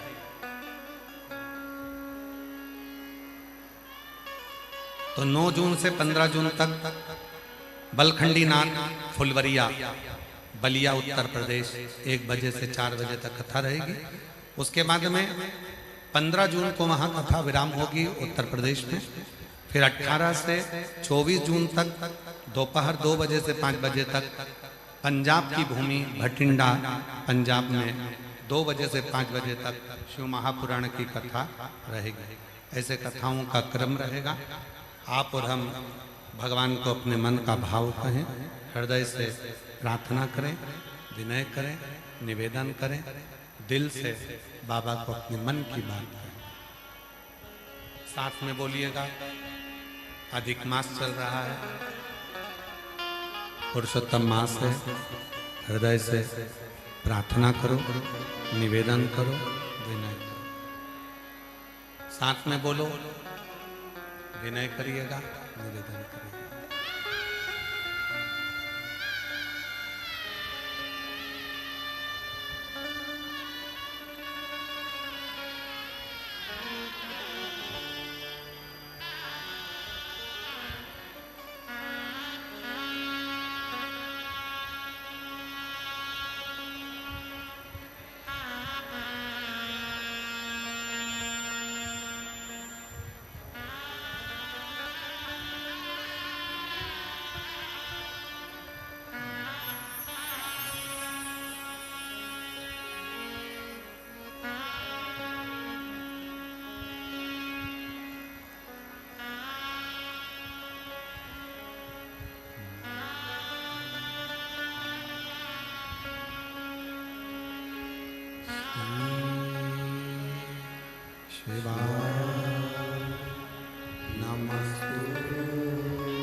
नमस्तु भोला सब दुख काटो, ओ भोला सब दुख काटो, शिव शंकर जब तेरी माला, भोले बाबा जब तेरी माला, भोला सब दुख काटो, ओ भोला सब दुख काटो, देश मंगल देश मंगल मंगलकारी शमशान निवासी हमारा, शमशान निवासी हमारा, ओ भोला सब दुख काटो, ओ भोला सब दुख काटो,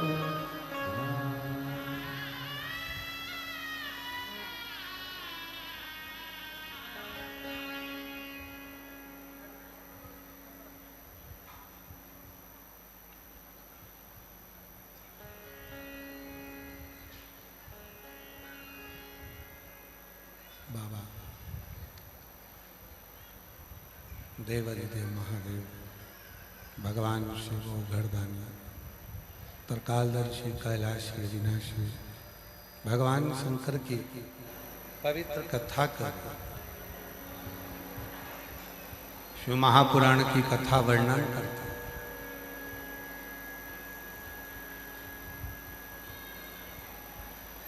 भोले के लाने में सेजवा। माता अक्का देवी ने भगवान शंकर के शिवलिंग को नमन कर कर कहा, जब तक आप विश्राम नहीं करते, सोते नहीं हो, तब तक मैं भी नहीं सोता, मैं भी विश्राम नहीं, मैं भी नहीं। पार्वती जी हंस रही। 4 रात्रि हो गई, 5 रात्रि हो गई, शिव जी सोए नहीं। भगवान शंकर सोए नहीं। अक्का देवी जाग। क्लियर आवाज करो, प्लेन आवाज करो, गला पकड़ लो। अक्का देवी सोई नहीं।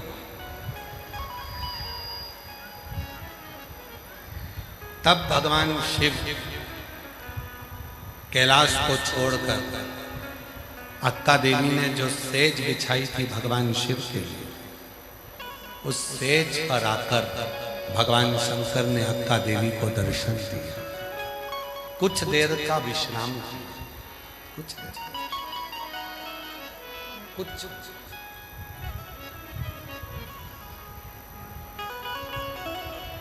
घर का जो बुजुर्ग होता है, घर का जो बड़ा होता है, घर का जो बुजुर्ग होता है, उसको नींद नहीं आती।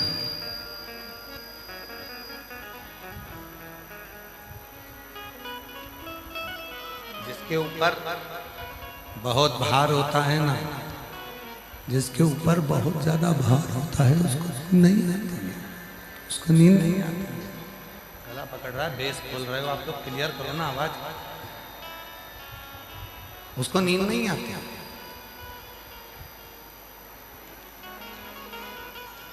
संपूर्ण ब्रह्मांड का जो भार, संपूर्ण ब्रह्मांड का जो भार है, वो शंकर भगवान के ऊपर। संपूर्ण ब्रह्मांड का जो भार है, वो देवाधिदेव महादेव।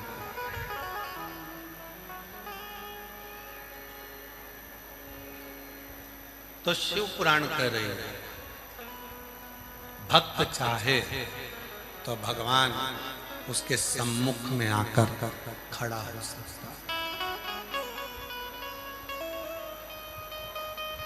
अपने भीतर की स्तुति हो, अपने भीतर का मंत्र, अपने भीतर की साधना, अपने भीतर के विचार, अपने भीतर के भाव।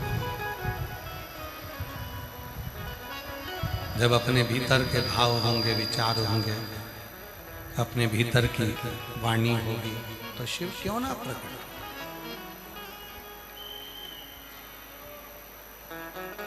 आवाज नहीं आ रही भाई, उस पंडाल में आवाज खोल दो भाई, बाहर का प्रेशर खोल दो।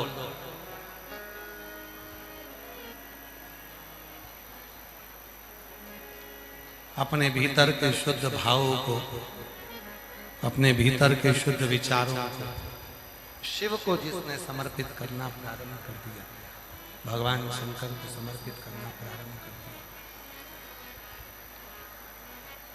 भगवान शंकर को अपने भीतर के विचारों को कहना प्रारंभ कर दिया, शिव ने उसको स्वीकार कर लिया, भगवान शंकर ने उसको स्वीकार कर लिया। शिव पुराण कर रही है, भगवान शंकर का चरित्र कर रहा है, शिव तत्व कर रहा है, शंकर जी की कथा कर रही है। शिव जी ने, नहीं आ रही आवाज,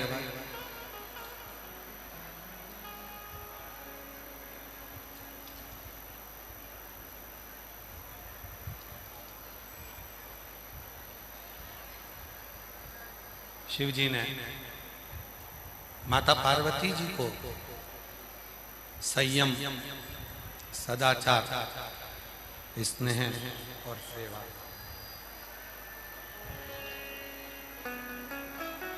शिव भक्त के भीतर, भगवान शंकर के भक्त के भीतर ये चार गुणों को प्रदान किया,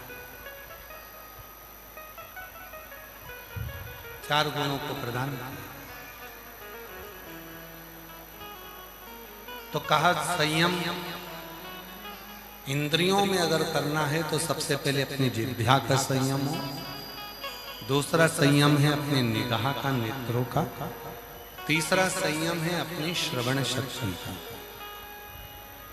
इन कानों से कुछ मत गलत। पहला सरोता, दूसरा सोता और तीसरा श्रोता, कथा को सुनने वाला। उसके मन में कोई गलत भाव नहीं आता, गलत विचार नहीं आता, गलत सोच नहीं आती, गलत दृष्टि नहीं आती। वो तो केवल एक भगवान के लिए भाव से कथा को श्रवण करने के लिए आता, सुनने के, कथा श्रवण करने का भाव रहा। कोई गलत विचार, गलत सोच, गलत दृष्टि उसके भीतर नहीं, गलत भाव उसके भीतर नहीं। एक बड़ा सुंदर सा प्रसंग कहा। महाकाल वन में भगवान शिव पार्वती जी के साथ में विराजमान है, जहां पर भक्तों के 4 गुणों का स्मरण शिव जी पार्वती जी को करा रहे। पहला गुण अपन ने श्रवण करा संयम का। दूसरा गुण महाकाल वन में भगवान शंकर माता पार्वती को सदाचार का कहते हैं। अच्छे विचार रखिए, अपना अच्छा भाव रखिए, लोगों के प्रति भाव शुद्ध रखिए, दृष्टि शुद्ध रखिए, अच्छे मन रखिए, अच्छे भाव रखिए। अच्छा भाव अच्छा विचार रखेंगे, उस दिन भगवान सदाचार के भाव में रहेंगे, शिव तत्व की प्राप्ति अपने आप होना प्रारंभ। अपने तीसरे नंबर पर शिव भक्त का जो गुण बताया है वो है स्नेह, सबसे प्रेम।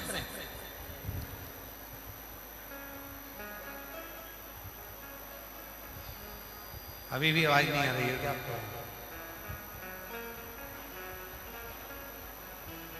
आपके एक आदमी को मैं भेज दीजिए, थोड़ा सा पता कर लेगा जाकर। इतनी दूर भी नहीं है कि जाने में 1.5 घंटा लग जाए। तीसरे नंबर पर है स्नेह, प्रेम। और जब शिव महापुराण की कथा कहती है, भगवान शंकर का चरित्र कहता है, शिव तत्व कहता है, हम सभी को प्रेम देना प्रारंभ करें, स्नेह देना प्रारंभ करें, खुशियां देना प्रारंभ करें। अपने आप खुशियां, प्रेम, स्नेह हमको आपको मिलना प्रारंभ हो जाता है। आपको हमको अपने आप मिलना प्रारंभ। देखो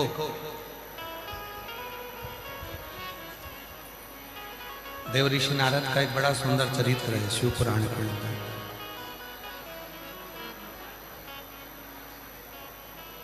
कामदेव पर भगवान शंकर ने विजय प्राप्त नहीं की, क्योंकि वो रिश्तेदार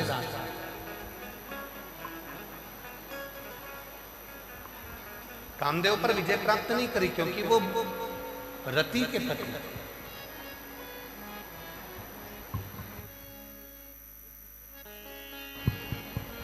क्योंकि वो रति के पति। पर देव ऋषि नारद ने कामदेव पर विजय प्राप्त कर लिया।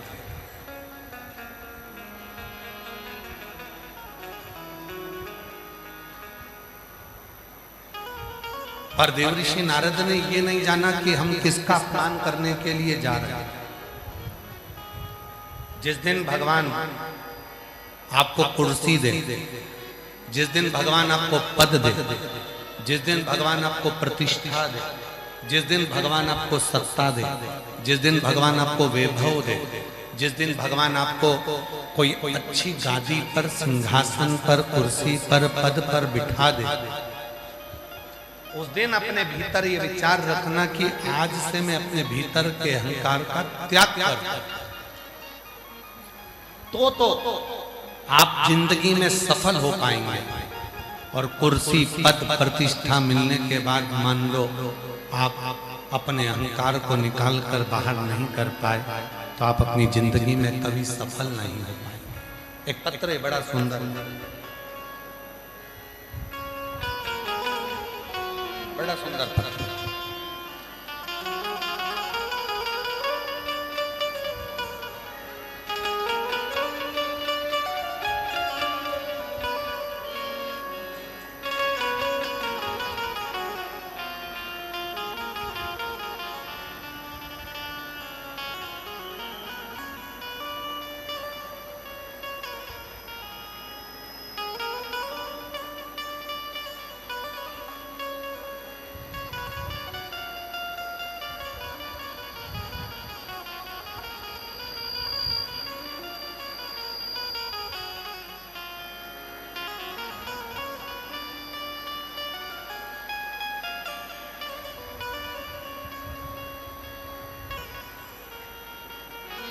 मेरा नाम सपना राम सिंह पांडे है।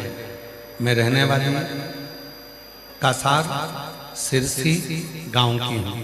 कहीं बैठी हो तो हाथ हिला सकती हैं, अगर कहीं बैठी हो तो हाथ हिला सकती हैं। मेरा नाम सपना राम सिंह पांडे है। मैं रहने वाली कासार सिरसी गांव की हूँ। मेरा बेटा 7 महीने का था तब उसे अचानक तबीयत खराब हुई और उसके हमें सोलापुर अस्पताल में 2 अलग अलग ऑपरेशन करवाए, पर उसकी तबीयत में कोई सुधार नहीं हुआ। हैदराबाद के डॉक्टरों ने बताया उसकी दोनों किडनियां खराब हो चुकी हैं। किडनी बदल दी गई तो भी सिर्फ 10 साल की गारंटी डॉक्टर देने लगे। मैं पूरी तरह से टूट गई कि इसकी किडनियां काम नहीं कर रही, करूंगा क्या। तभी आपके बताए हुए उपाय को किसी ने कहा, 1 लोटा जल सारी समस्या का हल होता है। ये जानकर मैंने वो उपाय करना प्रारंभ किया। 1 लोटा जल चढ़ाते ही शिव जी को पशुपतिनाथ का व्रत करती और बाबा के भरोसे मेरे बेटे की जो दोनों किडनियां खराब थी, बाबा के भरोसे उसको शिव जी पे चढ़ा हुआ जल देते। थोड़ा सा जल मैंने पहली बार दिया, पशुपतिनाथ का व्रत किया, मेरे बेटे में थोड़ा सा सुधार दिखाई देने लगा। मैंने पार्थिव शिवलिंग की पूजन की और इन जैसे आप सावन में कहते हो पार्थिव शिवलिंग का पूजन कराते हो, उस पूजन का फल बताते हो, वैसे मैंने भी पार्थिव पूजन किया और मेरा बेटा आज बाबा की कृपा से, शिव की कृपा से, जिसकी दोनों किडनी खराब थी, मैं उसके बचपन से आज तक उसको शंकर जी पे चढ़ा हुआ जल देती हूँ और आज बाबा की कृपा से मेरा बेटा 19 साल का हो गया है और उसकी दोनों किडनियां ठीक हो गई हैं। मैं बाबा को यहाँ धन्यवाद देने के लिए, गुरुदेव, मैं आपको कई वर्षों से सुन रही हूँ। पहले आप टीवी पर कभी कभी आते थे, अब आपकी कथा पूरी सुनने को मिलती है। जब आप टीवी पर कम आते थे उसके भी पहले मैं आपको सुनती थी और आज बाबा की कृपा से मेरा बेटा 19 साल का हो गया, उसकी दोनों किडनी ठीक हो गई। मैं बाबा को प्रणाम करने के लिए आया। एक पत्र और बड़ा सुंदर।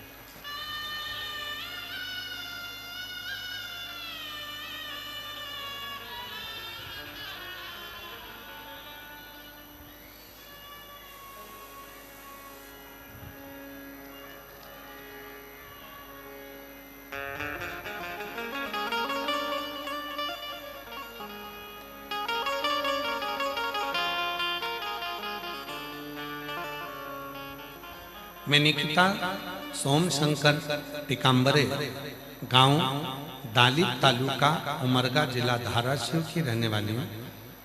मुझे सब बोलते थे इसकी शादी को 18 साल हो गए हैं, इसको बच्चा नहीं होगा। सब आड़ा टेढ़ा कहते थे, अपशब्द कहते थे, ताना देते थे। आड़ा बेस आ रहा है स्पीकरों में है तो बंद है तो क्या हो रहा है, ये गला पूरा पकड़ रहा है। इनका मिक्सर चेंज करवा कर देखो भाई, कुछ ना कुछ गड़बड़ हो रहा है इसमें।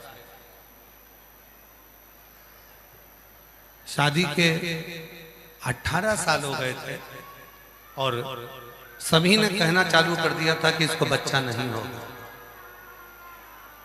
बच्चा नहीं होगा। तब मेरी माँ, उन्होंने एक बार कहा कि बेटा तू एक काम कर, अब सब ताना देने लगे, डॉक्टरों को भी दिखा लिया, तो अब एक काम कर, शिवजी पे भरोसा कर, वो शंकर तुझे जरूर दे। गुरुदेव, मेरी माँ ने कहा था कि एक सफेद आंकड़े की जड़ को 21 बार घुमाकर तुमरुका का नाम लेकर कमर में बांधना।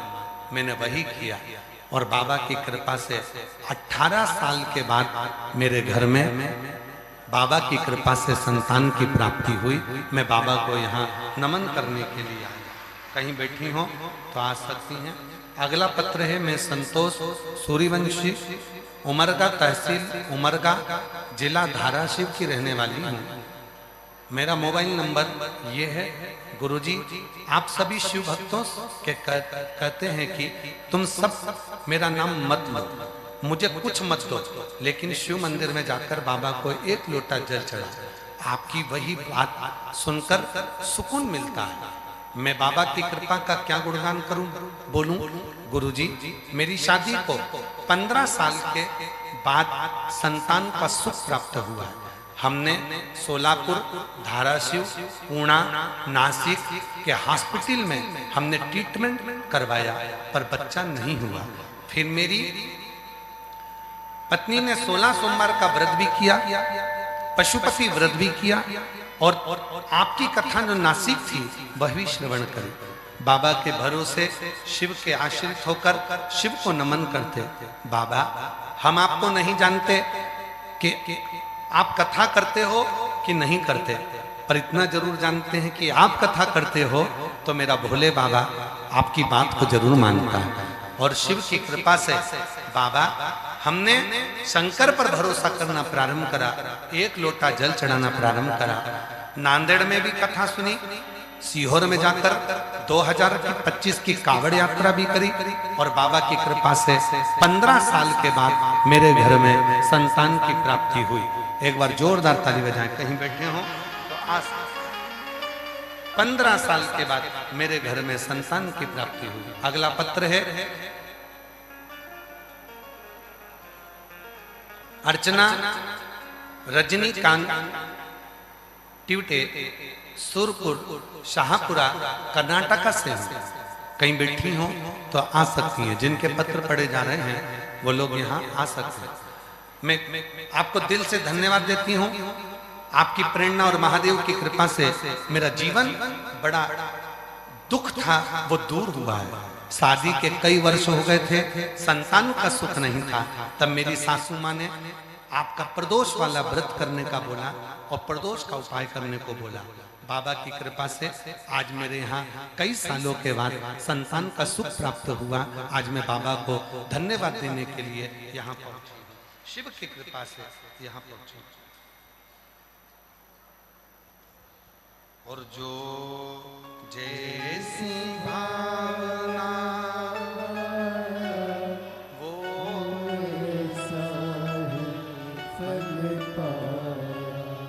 नहीं, खाली उसे लौटाया वो मन और कर दिया माँ। बोलो बोलो बोलो, लौटा दिया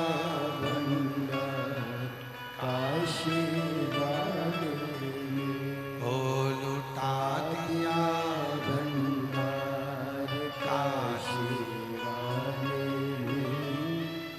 दिया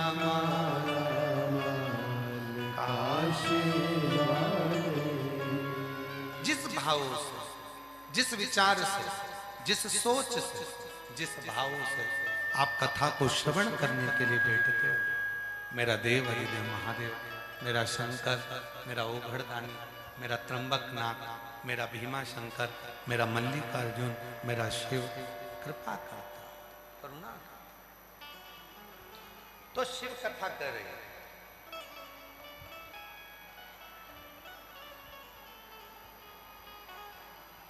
स्नेह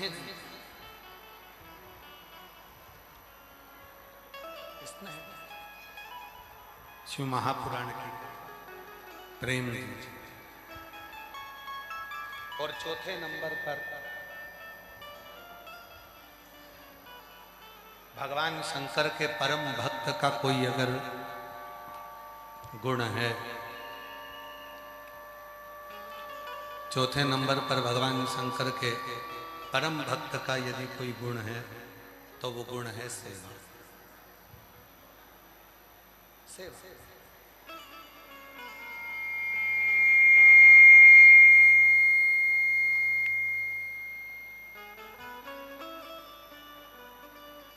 कितने लोग हैं जो शिव जी के मंदिर में रोज जल चढ़ाने जाते हैं? जरा हाथ उठाओ तो।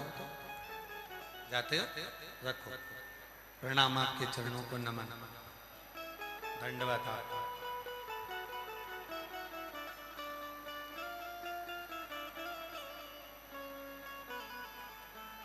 कितने लोग हैं जो भगवान शंकर के मंदिर में झाड़ू लगा देते हैं, पोछा लगा देते हैं, सेवा कर देते हैं।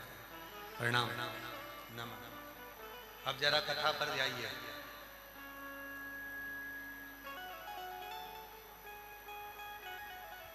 शिव महापुराण क्या कर रही है? महाकाल वन में विराजमान भगवान शिव पार्वती जी से कहते हैं, पार्वती मेरे भक्त के 4 गुण हैं और उन 4 गुणों में एक गुण है सेवा का गुण।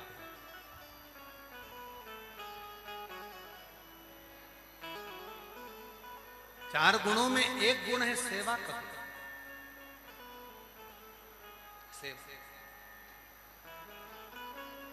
कथा में आए हो, आप लोगों से निवेदन किया है,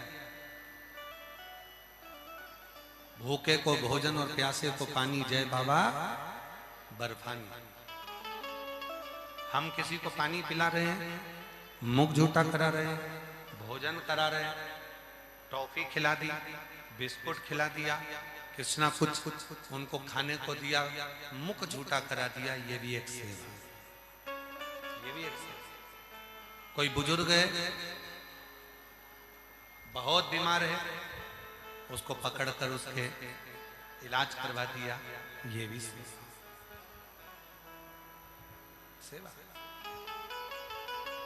किसी को शिक्षा की जरूरत है और उसका शिक्षा अध्ययन करवा दिया, उसकी शिक्षा के अध्ययन कराया, ये भी इसको भी सेवा का, इसको भी सेवा का। महाराज और चौथे नंबर पर है भगवान शंकर के मंदिर में भगवान शिव के दरवाजे पर, भगवान शंकर के मंदिर में भगवान शिव के दरवाजे पर, शिव के मंदिर में पहुंचकर, भगवान शंकर के मंदिर में पहुंचकर शिव के मंदिर में झाड़ू लगाना, पोछा लगाना, थोड़ी सेवा कर देना, उस सेवा का फल कितना होता है स्वयं शिव जी बोल रहे हैं, पार्वती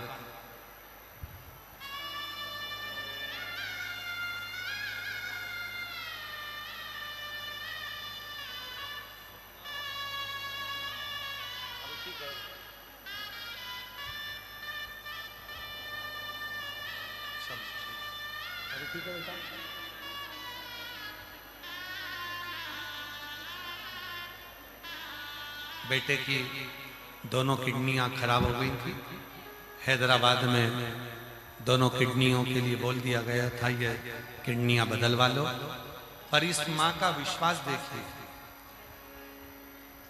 शिव जी पर 1 लोटा जल चढ़ाती, रोज अपने बेटे को पिलाती, शिव जी के मंदिर में झाड़ू पोछा करती, सेवा करती, और बाबा की ऐसी कृपा हुई, डॉक्टर ने किडनी बदलने का बोला था दोनों, और तो भी कह दिया था कि ये 10 साल जिएगा कि 8 साल जिएगा ये पक्का नहीं।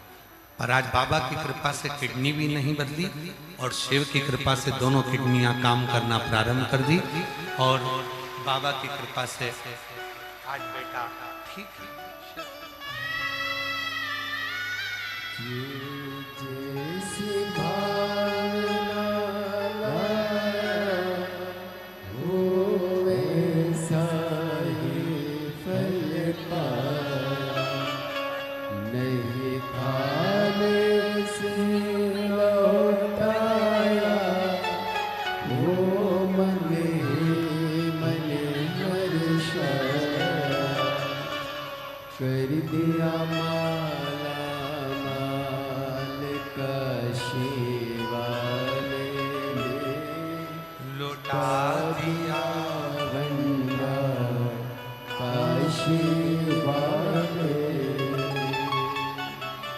शिव के प्रति समर्पण सेवा का, और जितनी हम सेवा कर रहे हैं, जितना भाव से हम सेवा करेंगे, जितने भाव से हम सेवा में लगेंगे, जितने भाव से हम सेवा की तल्लीनता करेंगे, सेवा के भाव में लगेंगे, देवादिदेव महादेव ने माता पार्वती जी से कहा, पार्वती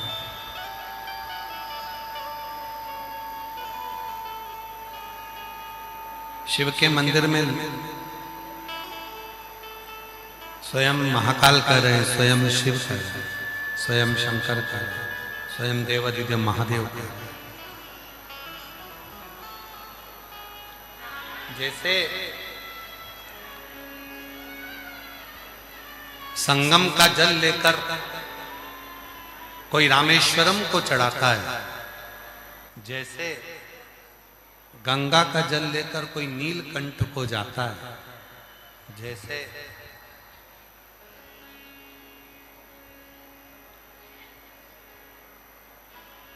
गोदावरी का जल लेकर त्र्यंबक को चढ़ाता है, जैसे कोई चिच्चा का जल लेकर महाकाल को समर्पित करता है, जैसे नर्मदा का जल लेकर ओमकारेश्वर को समर्पित करता है। हे पार्वती, उसी तरह हे जगत जननी जगदम्बा पार्वती, उसी तरह जब कोई मनुष्य अपने घर से जल लेकर मेरे मंदिर तक, मेरे शिवालय तक आता है,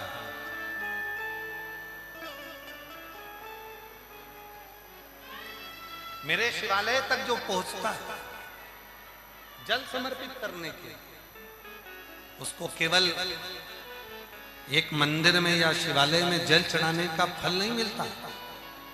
संसार की जितनी पवित्र नदियां हैं, उन नदियों का जल चढ़ाने का जो फल होता है, वो सारा फल प्रतिदिन जो मेरे शिवालय में आकर जल समर्पित करता है उसको प्राप्त हो जाता है।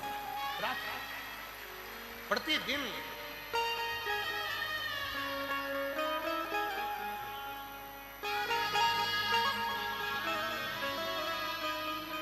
मेरा तू ही तो हमदर्द है, जिसे हर दर्द कहता हूँ।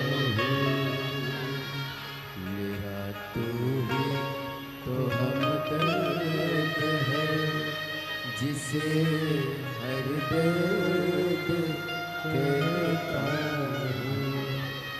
दुनिया के आगे प्रभु चुपचाप रहता हूँ। दुनिया के आगे प्रभु चुपचाप रहता हूँ। मेरा तू ही तो हमदर्द, जिसे हर दर्द कहता मेरा तू ही तो हमदर्द है, जिसे हर दर्द कहता। सेवा का फल कितना है। शिव पुराण की कथा कर रही है, भगवान शंकर का चरित्र कर रहा है। सेवा का फल कितना, कितना फल सेवा में। एक लोटा जल ले जाने वाला जब शिव के मंदिर में जल चढ़ाता है तो सारी पवित्र नदियों के जल के बराबर वो जल हो जाता है। एक सुंदर चरित्र शिवजी भगवान माता पार्वती जी से कर रहे। सुनो पार्वती, हे जगत जननी जगदम्बा पार्वती, एक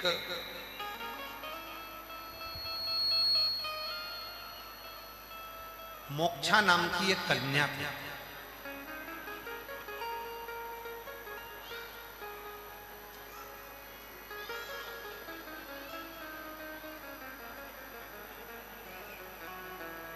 उसके पिता ने, उसके परिवार वालों ने उससे ईर्ष्या कर उसका विवाह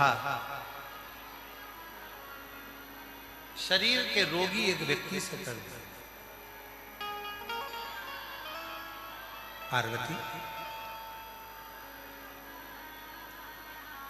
मोक्षा को मालूम नहीं कि मेरे सौतेली माँ ने, मेरे पिता ने, मेरी माँ ने मेरा विवाह ऐसे पुरुष से करा है जिसके शरीर में रोग ही रोग है।